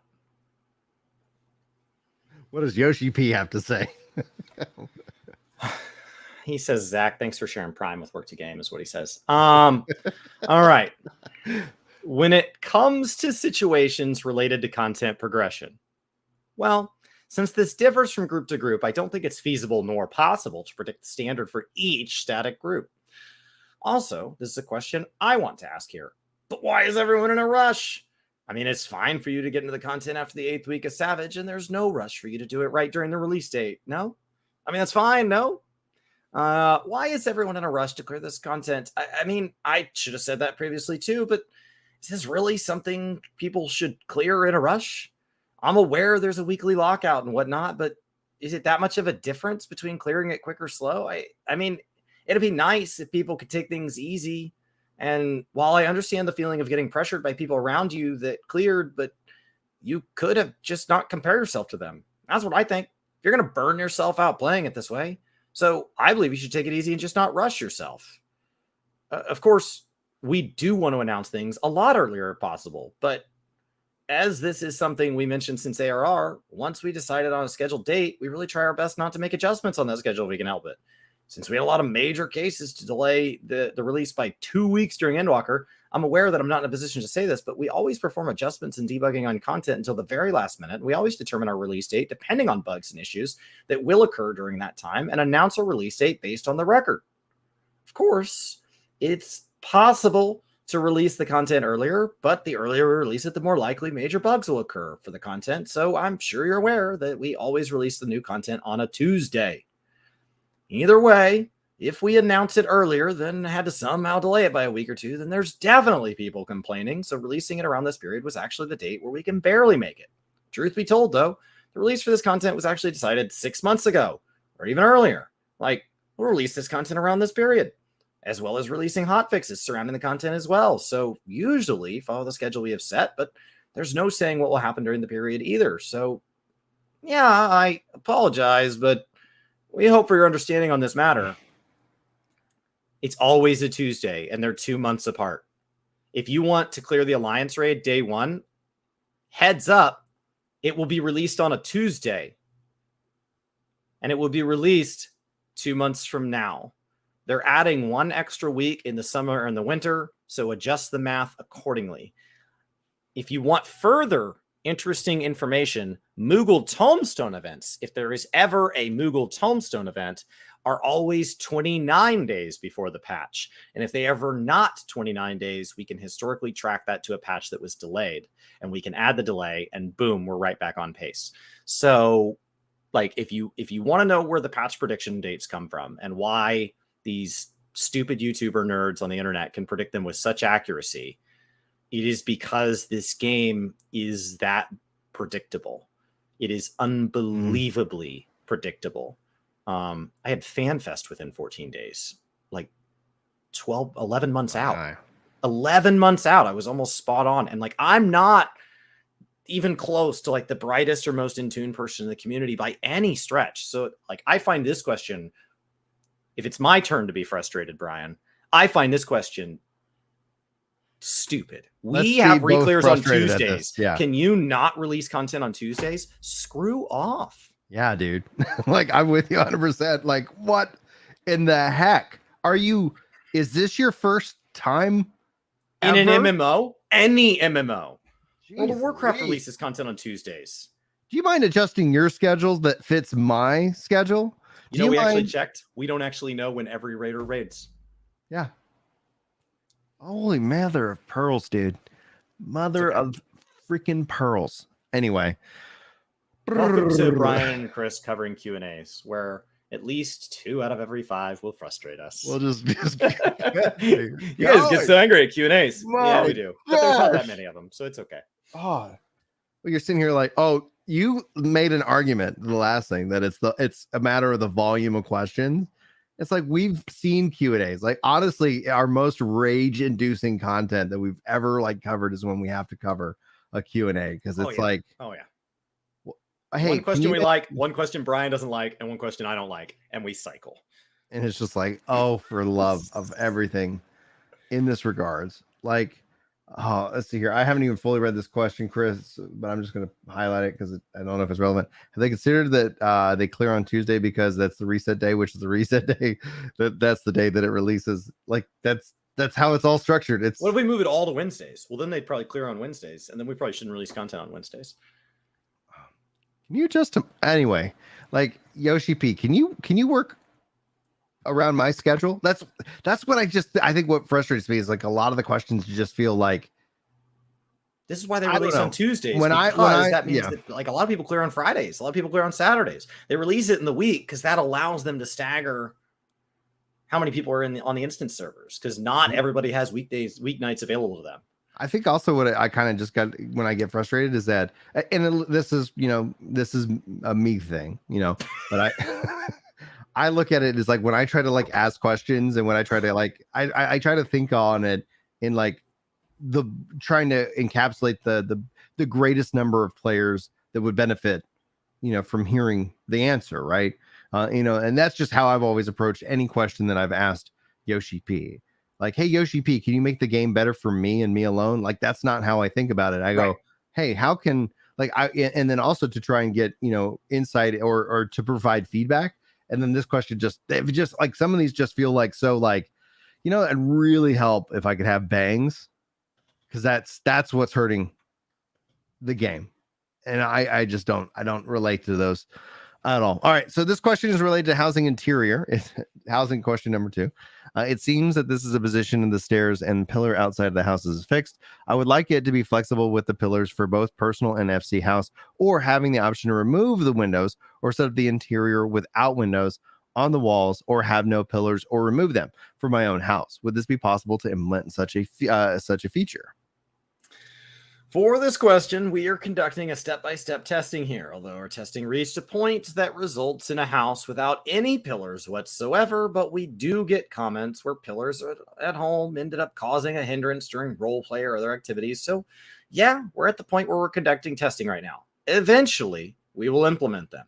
And if that's about changing the look of the interior base pillar to do something else, then it's possible to do so. But for that base pillar itself, we definitely can't make it removable. However, having a house interior without pillars, a completely plain one, that is something we're performing a gradual test on. So yes, we're indeed testing that right now. I've been managing a link shell that is specific to Triple Triad. Are there any plans to implement match audience mode or add new rules to Triple Triad? Thank you for playing Triple Triad. I like how there's a link shell. Like I was like, is this going to link shell question? And then it was like, that's irrelevant completely to the question. Go ahead. Thank you for playing Triple Triad. Well, I think there is already one for PvP mode and Mahjong as well when it comes to the audience mode. So applying that to Triple Triad shouldn't be an issue. Actually, we do receive requests on implementing audience mode for Golden Saucer related matches, even during real events. But we have other tasks to attend to, so we want to resolve those first. If we're working on this one, it's already 8 months since, so, well, what should I do? I mean, it's just an extension feature. Task-wise, this is actually a UI feature. So, yeah, this is related to UI. So, user-face designer, artist, and programmer would work on this, but we really can't tell when this is going to be implemented. Also, we have something we are working on right now. We call this a whiteboard feature in-game, where we can scribble things with it. If we can pull this off, it'll be possible to use this feature for planning raid strats and whatnot, such as creating a diagram that calls for players to move here during this mechanic and so on. This is what we're trying to create right now, and this is the current goal, and we're setting to achieve this considering we received a lot of UI feedback related to Island Sanctuary. That will be the reason why our task is being prioritized to working on those. For now, let us move forward with the idea and see what we can do about it. And I'll bring this discussion to the UI team, and from there, we'll sort out and discuss on task priority. I wonder what this whiteboard feature ends up kind of panning out into. So, like, when he's seeding this, guys, just like he's kind of seeded a few things, like, I would still say it's probably a while away. But so just make a mental note. And so that in a couple years, we can look back and be like, oh, okay, that's what he was talking about, or like what so that's how I kind of file this away. Whiteboard feature, interesting. Sounds like it does sound interesting, hands down. And so go ahead. There's already a raid like thing that all the world first raiders kind of use to like drag around strats and stuff, so it feels like you just implement that in game. Maybe and then that way insert X streamer here can draw something inappropriate and then be shocked when they receive a suspension for it. And it'll be like, oh my gosh. Can you believe? That's so crazy. I acted like a kindergartner and then I was treated like one. This is insane. And then we'll all get mad and it'll be dramatic. And then, I don't know, just look forward to it in a future drama episode. Make sure you hit subscribe. We'll cover it. We'll cover it. I would like to know if there is continued consideration to allow Carbuncle Glamour to be possible for Scholar pets, like what you can do with Summoner here. Carby Glamour. No, I mean, we already stopped. Carby Glamour. Wow. I mean, but I see. This means we need to remake the visual effects. Well, this is something I'll need to ask the character team, specifically on the visual effects and animation department. I'll ask them. Somehow the stream comments is asking if this just means we're going to get Proto Carby as a summon. Oh, Proto Carby. I see. But you're going to get devoured, though. You fine with that? I mean, the scholar who summoned it will be devoured, though. And you can see Proto Carby using some mysterious moves that might happen. So, yeah. It's sad that I hear that they stopped that. Obviously, can you they imagine if you unlocked Proto Carby Glamour by successfully making it through the Devour mechanic without getting hit and getting a clear as an achievement? Cool. That'd be awesome. Like the potential, especially for Summoner, is there. We've got Bard with its own musical thing. Like I think that opens up a lot of there's a lot of potential, like in terms of all of that. And I'd love to see them be able to kind of come up with a system to explore that potential. Because yes, we know that you don't need to go and unlock your summons to play Summoner in this game. And that's just a natural fact of how 14 is. But it'd be cool to have you unlock all kinds of things that you could do with Summoner. That would be really cool and unique for that job. And then some things could be ridiculously hard to do. So when you saw a Summoner pull out Proto Carbuncle, as a part of that, you're like, oh crap, how do you get that? And it's like, oh yeah, it was really hard part of this phase, so please tell us the voice actor for Shiryu. Also, there are several entries in external sites that made a guess on the voice for certain uncredited characters. So if possible, I'd like to have their names credited somewhere. I see. This isn't a question I can provide an answer to immediately, so please allow me to confirm beforehand. Probably need to ask the developer department about it. This also requires us to confirm the non-Japanese voices as well, yeah? Since we can't just name the Japanese ones, this is difficult to answer. Well, when it comes to dual roles, anime-wise, we don't see them requesting the voice actors and actresses to hold multiple roles, but when it comes to 14, this is going to sound weird, but we usually request the ones who apply to take on multiple roles. So I, too, am interested in knowing which actor and actresses played which characters here. This is something I'll have to confirm. But if you have any character you'd like to know aside from Shiryu, please post your question in the forums, and we will tend to your request. For this Savage, there seems to be a serious lack of healer participation going on. My question is for you is, are you aware of the reason, and is there something that you will reflect on if there is any plans to address this issue that is within the means and intention of the dev team? And if there is, may I know the plan to address this issue? Super long pause. Things to reflect on. Well, for one, I did read something written on a summary site, something about green skin. Nothing much I can say about that. But we also experience situations where there's a serious lack of tank participation, and this seems to depend on the timing and situation. If I have to make a comment about it, I think the reason would be because it's a high difficulty content, and there are other factors which contribute to this issue. Well, this is hard to answer. I mean, there's also the request we got from players that asked us to create more situations that require healers to heal.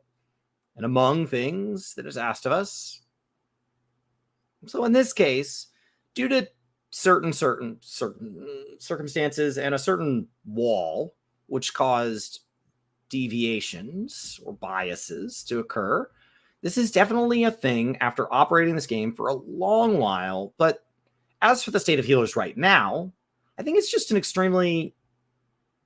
is simply due to the healer population in general, as well as the population of raiders participating this tier. But if I have to say anything on this matter, what I am able to say at this point is please give healers a try. And that's what I want to convey. Since this is a game where you're allowed to handle multiple roles, and when you try playing a completely different role, you'll definitely find something interesting through that experience. We will need to observe the situation a little more. Yeah. Yeah. Yeah. And then that was a meme that was referring to a DPS job. It's just green DPS. Green skin. Yeah. Yeah.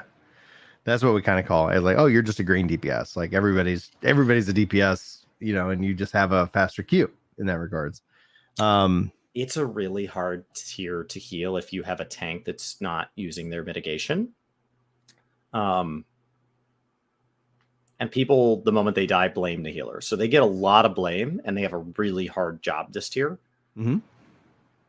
And Katie in chat says, give healers more damage spells. I feel like the game is focused on one thing, which makes it boring. And I absolutely 100% agree with that take. They've taken so much away from the damage category, and you're only using, I use my dot, and then I use my damage, and then maybe there's a job mechanic, and that is healing, and that's been healing pretty much since Shadowbringers. And Yoshi-P said that they're pretty happy with that aspect. I mean, the other direction ends up being, you know, like Yoshi, we just make it easier. We just make the game like, and then I don't think anybody's going to win from that. But I'd love to see, you know, kind of like, and that's where like when it comes to the PvP changes, holy smokes, they're so good. Like it feels so, the jobs feel unique, and I think it ends up being that it's like we've given everybody all of these skills, and we've had to keep giving them skills, and just we're raining skills on skills, and then it's like, well, everybody's just the same.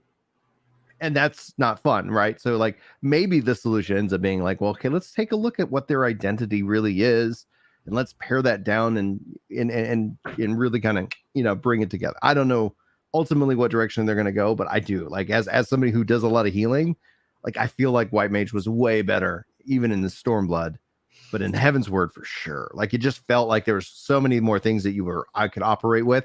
But then again, you're only going to 60, right? So that it's like you had, I think there was more ways that you could have playgrounds, and some of the quality of life features they brought in, I wouldn't want to see go away, like where they've had abilities auto upgrade, because I had to macro all that stuff back in the day. Like there was ways that like that's what spent a lot of time on trying to make sure like, oh, I got put into a level sync dungeon. Well, I don't have that skill at this level, and now it's taking up this hotbar space. How do I structure this? So there's yeah. Chris? I think if we just take Yoshi-P's answer, one of the hard things about just try healers is at the Savage level, when you look at Party Finder and you look at people trying to get P6 or P7 clears, and there's 16 groups available and they're all missing 2 healers. Yeah. But otherwise they're 6 of 8. And when you see that, it's really hard to say, well, just try healer. Yeah, except that I've been burning my weekly loot lockouts on the job I actually want to play. So just try healer is not a solution in the current game mechanics. And like, I'm not saying, okay, well then just unlock loot lockouts. Loot lockouts have a different problem. You know, that causes a different problem. Loot lockouts are important to pacing a game like this that has scheduled releases. They do a good thing when you talk about the people who can raid 16 hours on day one versus the people who feel like they can't raid till Saturday. Loot lockouts are important. They universally say, hey, like, as long as you raid this week, then like you're caught up. And so it levels that playing field. But by tying a loot lock to a whole character, how do I just try healing? That's a big ask. Yeah. In the past, Producer Live Letters, you mentioned that this will not concern us if we are just playing the game normally, and that we have been playing the game normally, but somehow I see a third-party tool terms. Those are against the rules and regulations being listed as required on the lodestone or even mentioned in the forums. And I personally dislike talking about third-party tools, so I had to mention to those players about how using third-party tools during recruitment and whatnot are against the rules. And this really upsets me sometimes. So if you have plans on trying to provide warnings to those who continue to use third-party tools, or any plans that deal with those who are using third-party tools, I would like to know. This is the gift that keeps on giving, man. We have no plans on trying to delve into this issue any further. I'm aware of how impactful my words are when it comes to this issue. So if I'm to keep providing further explanation on this issue, like, for example, saying using such and such in particular is against the TOS, it will cause a terrifying amount of mass reports that will turn into an issue, and what's the point of even playing the game?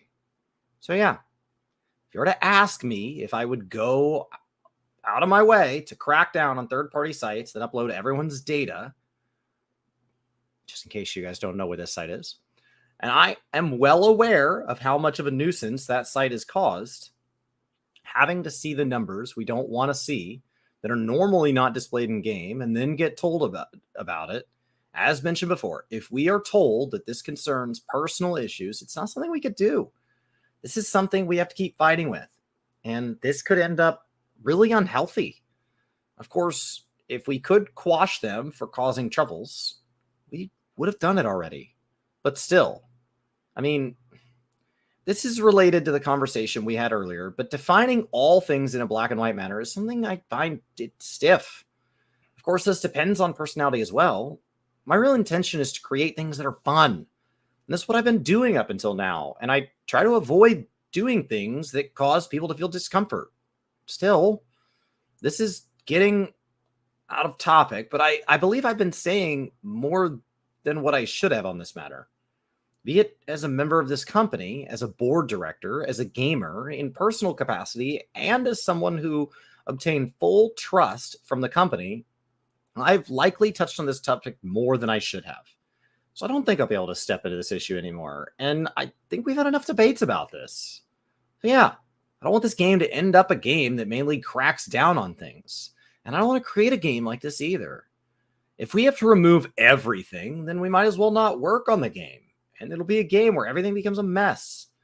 So even if I get pressed on this issue, it's going to be nothing but trouble.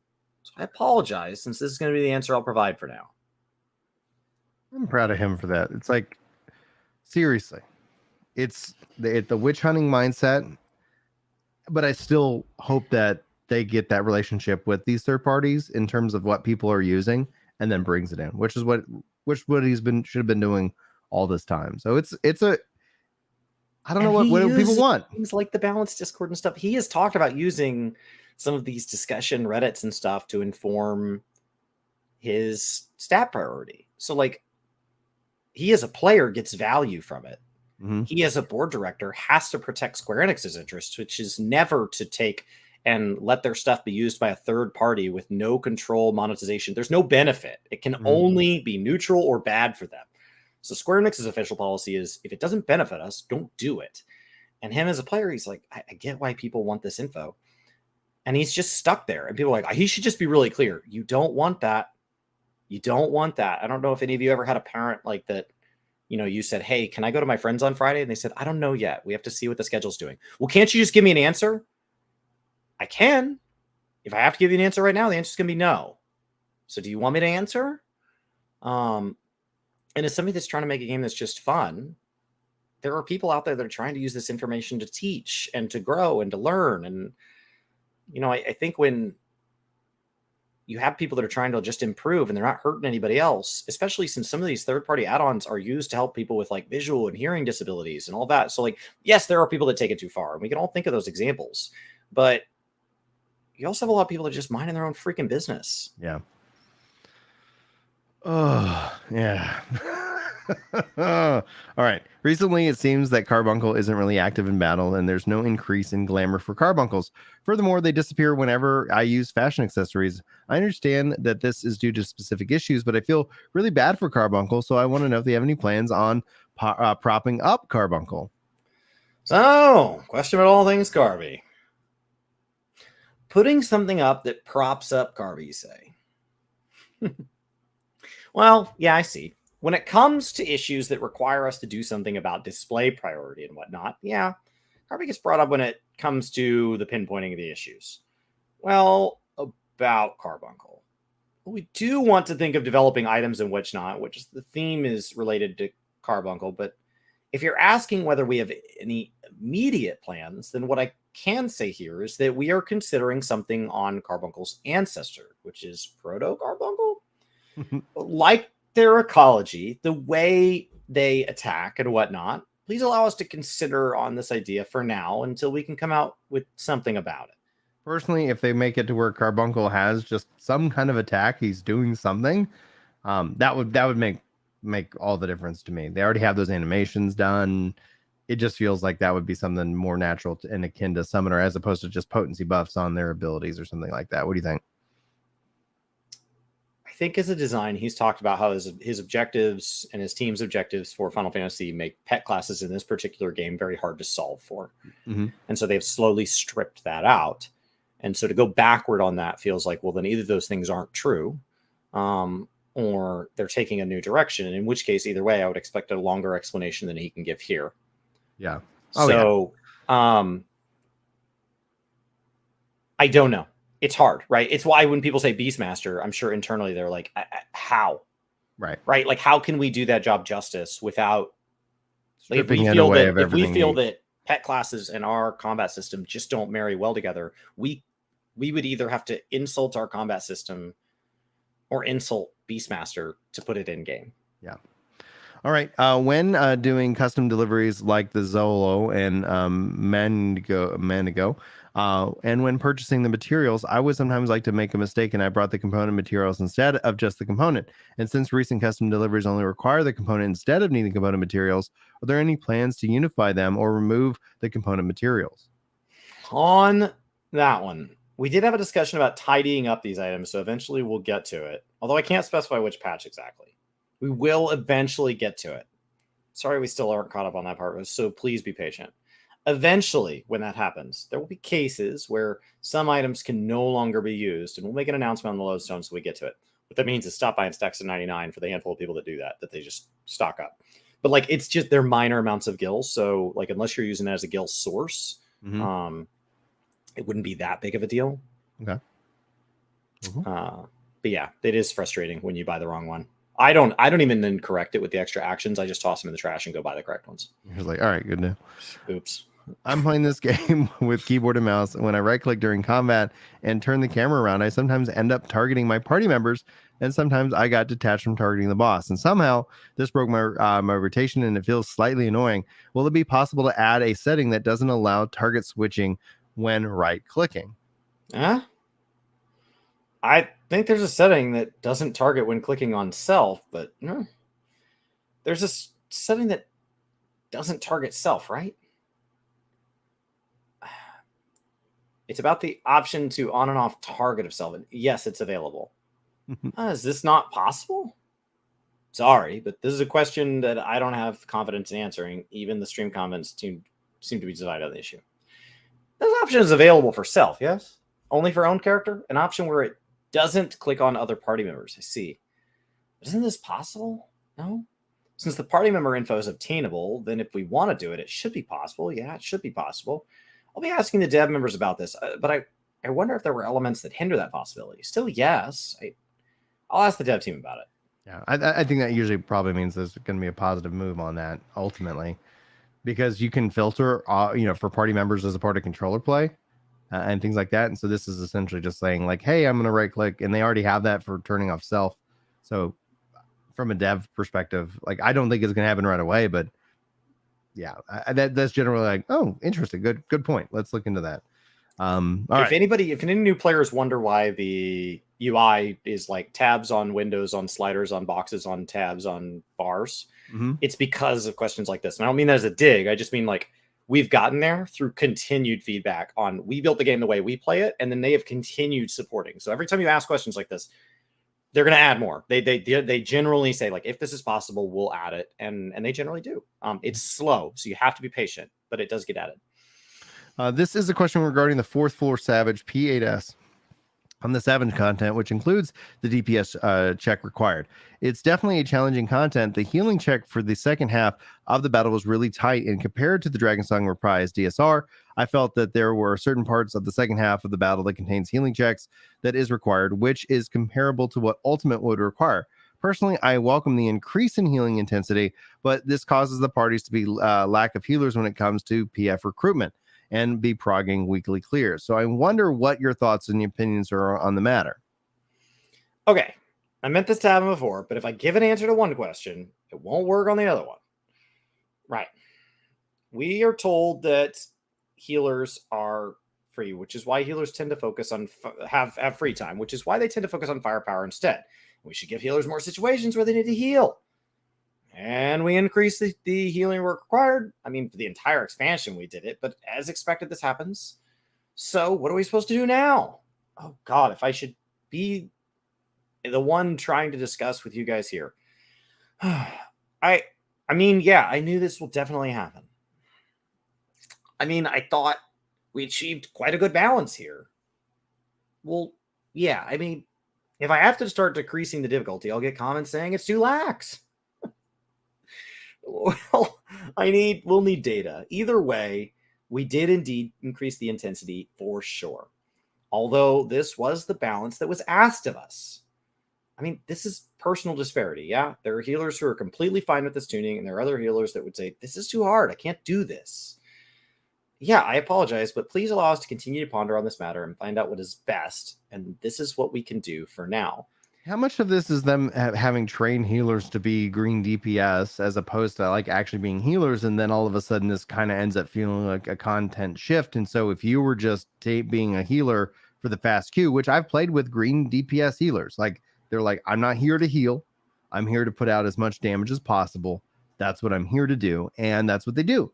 And so I've had that experience. And, you know, like at the end of the day, you know, when it comes down to it, it's a function of timing and design. Like when you have like enrages and things like that, like the whole thing is a DPS check. Like you need, you know, so the question is that now I think you have a situation in which that now they're saying, hey, we're going to put some healing checks more in play, which is a healer that wants to heal. Like I like healing checks. Like there's that aspect. There's I would say limited content in the game that has that as opposed to anything else. And so this shift ends up probably just kind of weeding out those who are like, I wasn't here to heal. Yeah, I wasn't here for that. Like, I mean, if I'm going to just do deep, you know, like if I'm going to be required to do that, I'm just going to go back to, you know, maybe I'll go be a blue DPS now. What do you think? I think that you're inherently limited because every 8 months we release 4 fights. You could release the same 4 fights with more difficulties. You could have more than 4 fights at a time. The inherent problem is that you're trying to satisfy everybody that wants to do more than extreme, but less than ultimate with 4 fights. Mm-hmm. I mean, you are just, there is a throng of people pounding on your door outside. We need content. We need content. And you are coming out with only 4 choices. And so you make the first one inviting to all, and all the hard ones go, that one just fell over. It's too easy. Yeah, it wasn't for you. You make the last one really hard, and then people go, oh, I can't get through it. That wasn't for you. And you put 2 in between. That's your steps. Anybody that's above the highest step is bored the whole way through. Anybody that's below the bottom step is locked out. You're trying to satisfy everybody. In addition to different fights test different things. Just like if any of you watch the Olympics or you watch like the CrossFit Games or something like that, you want fights that say, can you pay attention for a long period of time? Can you burst? Can you do a lot of movement? Can you be really optimal on your rotations where uptime is provided? Can you do individual coordination, group coordination? You're trying to test different modalities because that's what verifies that it's not fun if you're a bursty player and everything's about sustain. And so in a game, you also want to have variety within the mechanics so that you're testing all these different ways to play that are all at that top end. So now you're trying to satisfy 4 different difficulties across a variety of skill sets that's available to all jobs, but doesn't play preference to any jobs. It's an impossible problem to solve with only 4 fights. And to anybody that has historically ever said they should add more fights, is like, well, you should just get out of this game. Like that's the problem. And like, I don't know what the solution is, because when they talk about how much work it is to develop and balance and test Savage this much, I don't think they could put more than 4 in. When you talk about how much they have to do to get this just to this point, I don't think they could add another difficulty in. So like something would have to fundamentally change, or this will always be a problem. It's just baked into, we get a lot of pros out of the system we have right now, but this is one of the cons. These are some of the cons. These are some of the trade-offs. I've said this multiple times. People are like, no. And it's like, no. Like, this is the reality. And it's like, are you willing to now sacrifice some of this convenience? And this comes down to, my question ends up coming down to a question of convenience.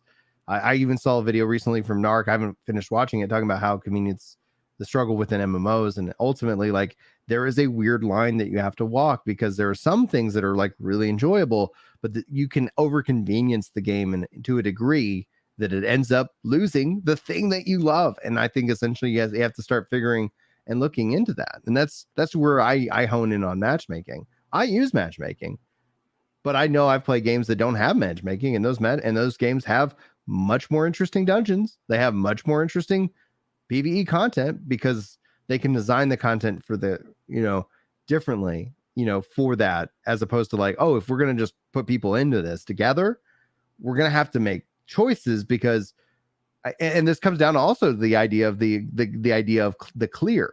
We ran some dungeons this weekend as a part of the community game night on Friday before doing the live letter for game night for New World.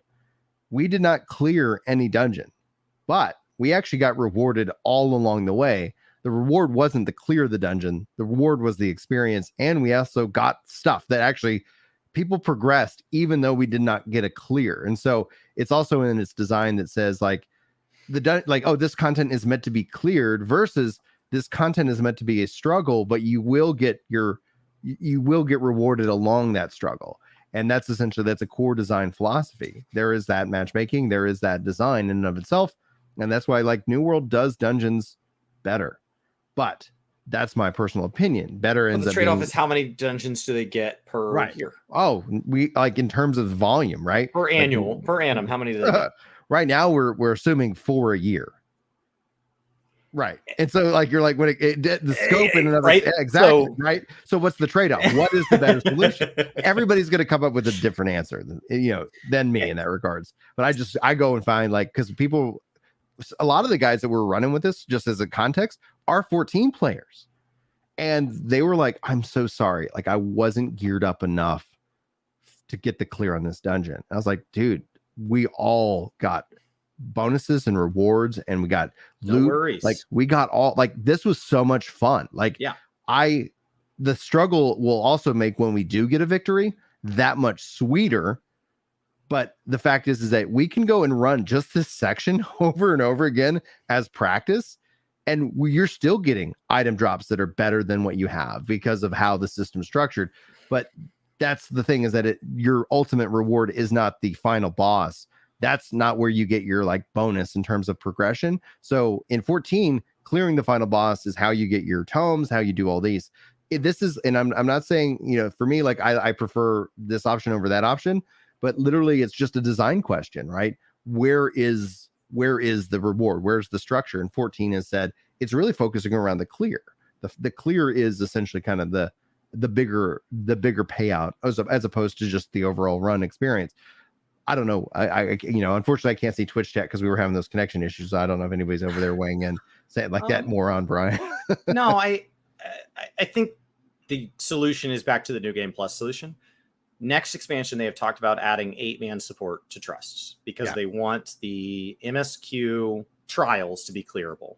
The moment that's doable, they have also talked about possibly next expansion taking on Crystal Tower, which means they would be able to do 24-man.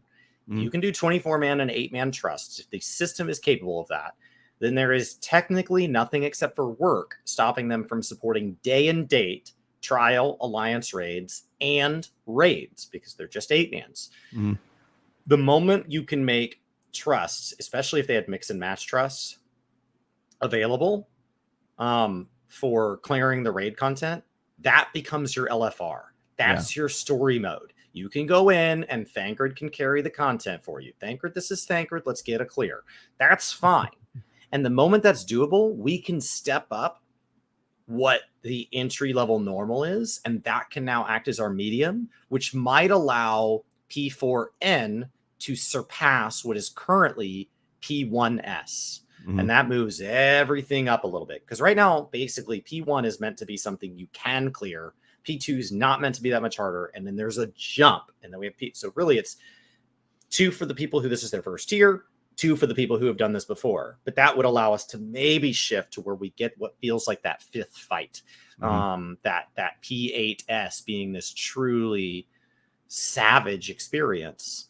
And then it becomes a question of like, well, do we also want to have gearing be an issue? Because gearing is the soft nerf. To make content clearable by the best of players in the game and to make it clearable by everybody else, gear is the natural nerf. What World of Warcraft has more of is more striations of gear. And so that means that later into a tier, people who were nowhere close to getting a clear earlier in the tier can just through sheer power. And the question is, do we want to have that problem? Do we want to have power take a bigger role in balancing the game so that weaker players are just slower players? I don't know the answer. There's pros and cons, right? Everything's pros and cons. Pros and cons. Will there be further chances where players can do dungeons, PvP, and whatnot with Yoshi-san, Captain Tanika-san, and the other dev members of Eorzea? I would love to see the members enjoy the game as well. That big, beautiful Brian guy. Now they're... well, for the community team, their job is to flare things up and make the game exciting. As for the dev team, development is their job. So to expose their names and faces and play with other players isn't part of their job scope anyway. So I personally don't want to force this on them. However, since almost every development team member here are warriors of light themselves, as in players, you may not realize this, but they do normally play this game with other players, just so you know. Oh, and you might not know this, but we did conduct a segment in the past, a group of 7 development members partying with one person that cleared, progging an old raid with Echo turned on. The whole objective is to clear the fight no matter what. I think we still have that on record of that somewhere, right? Was within one of the 12 hours, so don't know if there's a rebroadcast. Well, they did it for sure. They are hardcore players here, and they really went all out to the point they can't really work that day. Seriously. Well, yeah, the balance can be difficult to achieve anyway.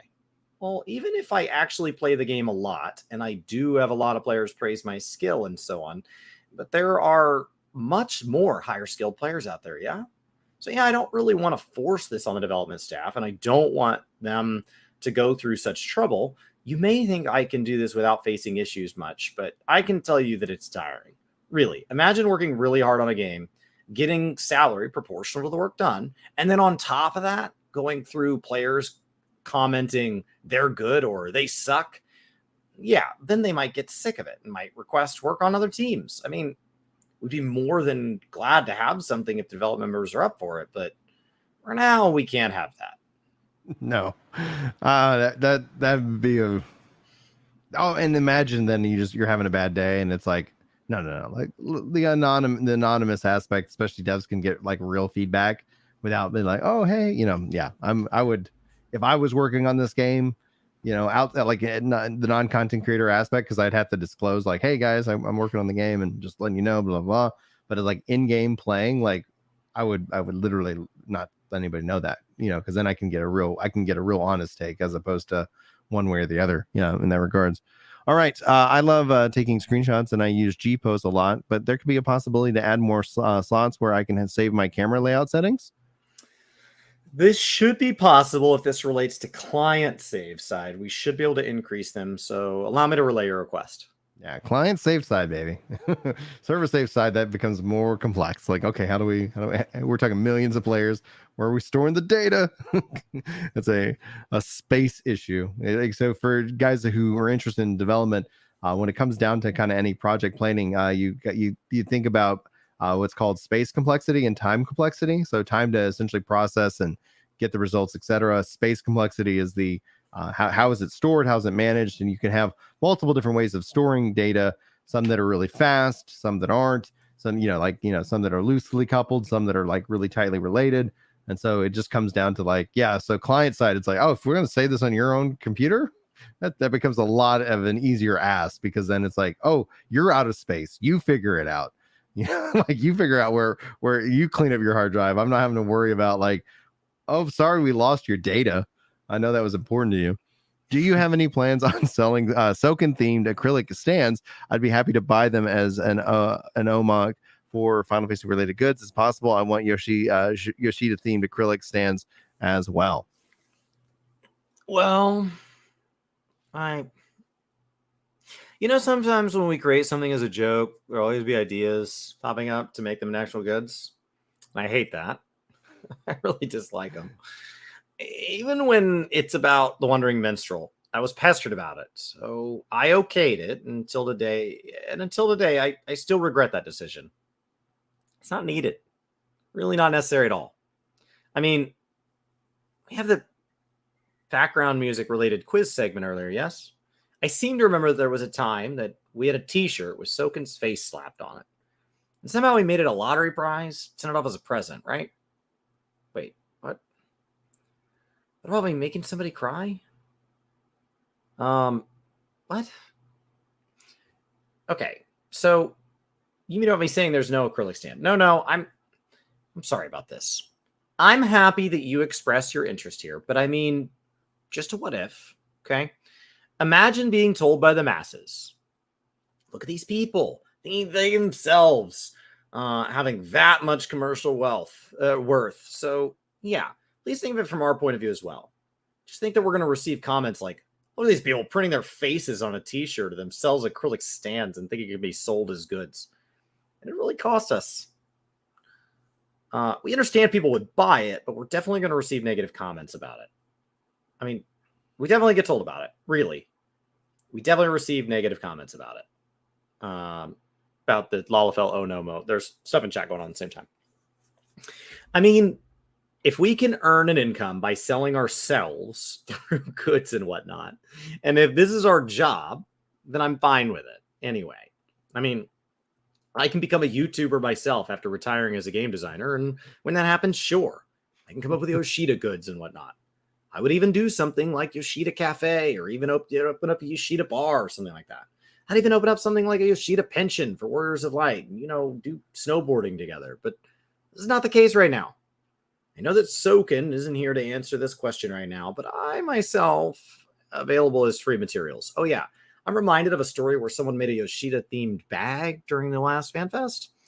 You can feel the insanity from it, but my face can be seen plastered throughout the bag.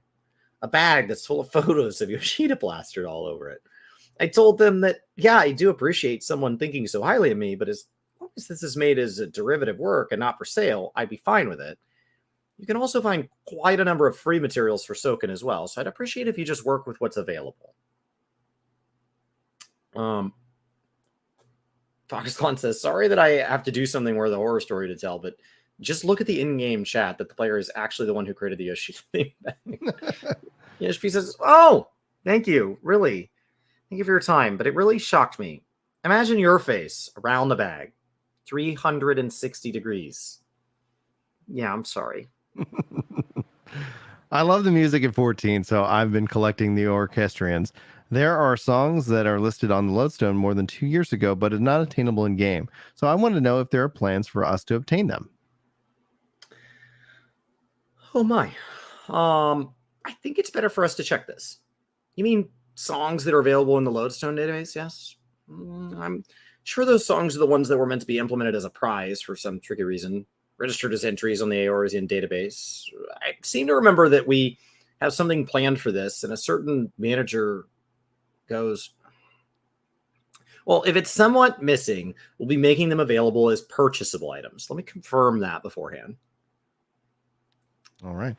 Are there any plans to rerun Yokai Watch event in the future? I want the weapons for Reaper and Sage. What? I'll try to ask Hino-san about it when I see him next. See if this can be done.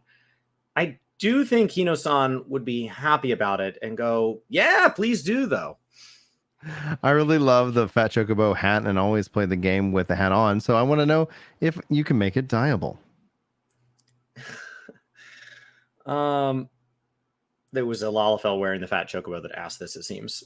I can't believe that it fits the situation so well here. Yeah, I really feel like I'm looking at a Lalafell from the top view, and I see him wringing his hands over me. I mean, this is just... okay. He got me good. Basically, I just want to maintain the impersonation aspect and not overdo it as much as possible, since there are many types of Chocobos anyway.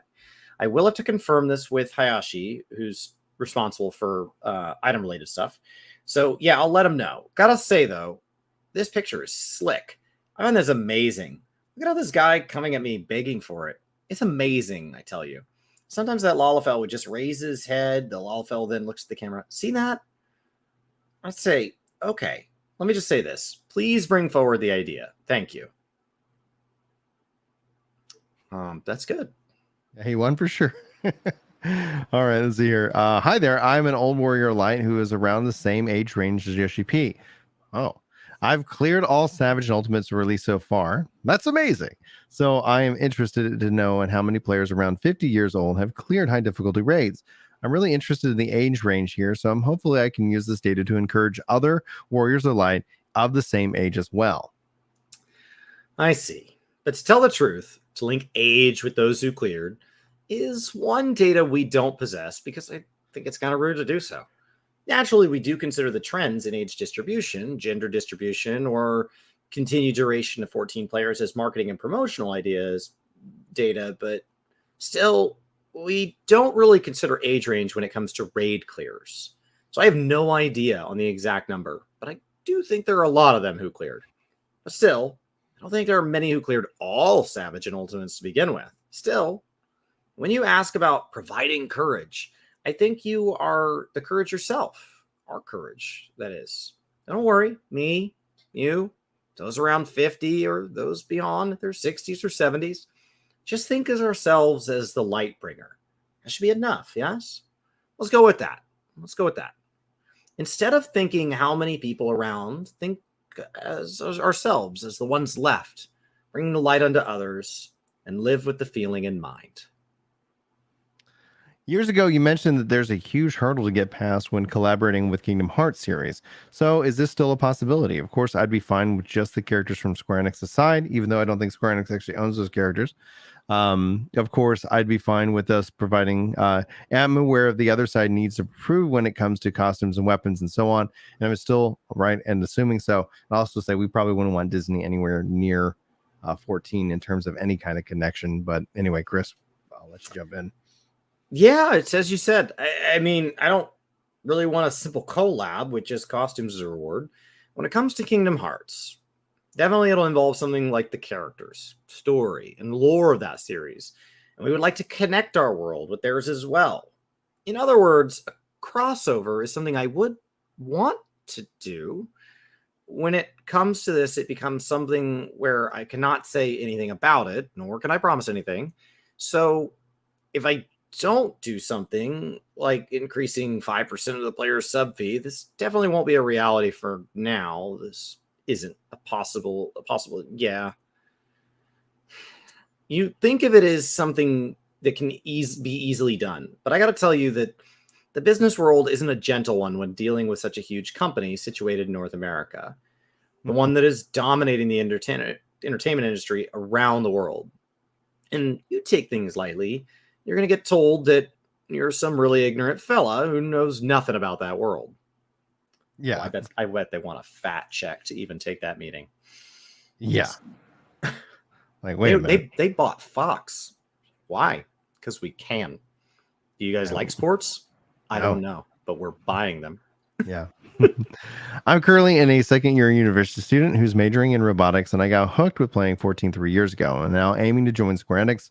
But my current major is very disconnected far from being related to the game design. So my question here is that what I should do in order to work under you, listing this capacity like his knowledge in Python, C, MATLAB related skills, and so on. You mentioned before that in order to work on battle related, I need to have some calculation skills and that I happen to be good at math. So I'm having high hopes there, but I would like to think that I should do so I can join the battle team and work under you. And I want to know what skills are required for me in order to work under you. I mean, if you have the skills you listed in chat, then I think you have what it takes to join our company. I definitely appreciate skilled people like you, and you have what it takes to work on the battle-related task. I want to know if battle content is open for applications. It's open, right? I think if you look at the battle content recruitment section, you'll find that you're required to write a plan on creating a dungeon and so on. So can you think up one? Write it in, send it to us.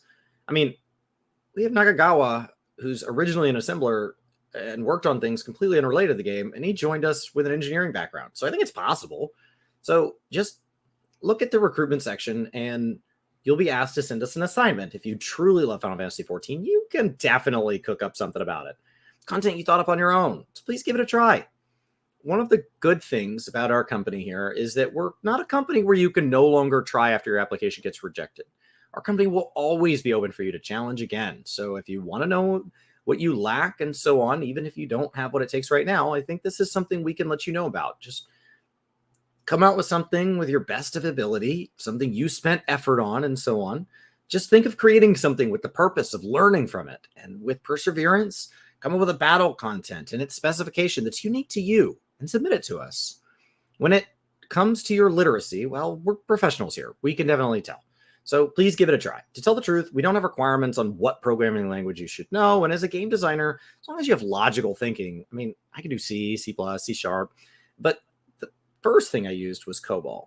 Thanks to that experience, I learned a lot about COBOL. So yeah, send your application to us. I've had to support some COBOL applications, and it's a skill that is definitely interestingly in demand with legacy systems that are just aging out there. So that's a really good point, and that's a really kind of good thing to end on personally, because they are obviously hiring, and it's, you know, at the end of the day, like, the company will generally train you in what they need you to do and know, as long as you have the aptitude and you just keep trying. And sometimes they'll even reject you at first to see if you're persistent, right? Like, it's kind of like, you know, you're like, okay, yeah, do they keep coming back? You know, okay, yeah, this guy clearly wants to be a part of this. Let's get them involved. And one of the things that I have always looked for when I was in a hiring position, was like somebody who was like, what do you do? Like, oh, you're unemployed? Well, what are you doing right now? And someone's like, oh, I'm just hanging out. And then the other guy was like, oh, I was working on this website for their guy, and I was doing this. I worked on this project. I was doing my own stuff. Like, you're just like, yeah, you're hungry. You want to not just learn and know. You're a doer. You know, you're somebody who's self-motivated, self-starter. It's like, I personally value that highly, because that means, like, I can give you a task and you're going to go in a direction, and we can always kind of review and replan as needed. So I think these were some really, I like that last question, just namely because it's, you know, something that I know I've dealt with personally. My brother-in-law got hired, and like they asked him that question, and at the time he goes, well, because I'm like, in his free time, since he wasn't being challenged at work, he was like building an AI and teaching it to play platformers. So it wasn't useful, but like, it was just a thing that was teaching him a problem, and he was learning all these new skills and stuff. And I think that shows, like, I want to continue learning, and that makes it a lot easier if you're missing a skill set for a job, because they're like, oh, well, if you're good at learning, we already know how the job you need to do gets done. Right. Like, we're not asking you to invent our job. We're a company in business. So like, we can teach you. So when I've gone into sales and stuff and said, like, you know, and they've said, what are you going to do? I was told in one interview, you're not qualified for this job. So I don't know what your plan is, but I wish you the best of luck, and I have an interest in it. Where are you going to go from here? And my response was, you guys are going to succeed without me. So I just wanted to see if I could be a part of it, because I think it's really exciting what you guys are doing. And they were trying to offer me a lesser position. And I said, but I know what I'm qualified to do. And so there are other good companies. And so I'm going to go work for one of them. And, you know, maybe we'll come across each other in the future. And then they hit me back. Literally a week went by, and I followed up and said, thank you so much for the time. I really appreciate it. Once again, I really stand by it. I think you guys are positioned for great things. I'm sure we'll come across each other in the future, because I am going to be in your industry.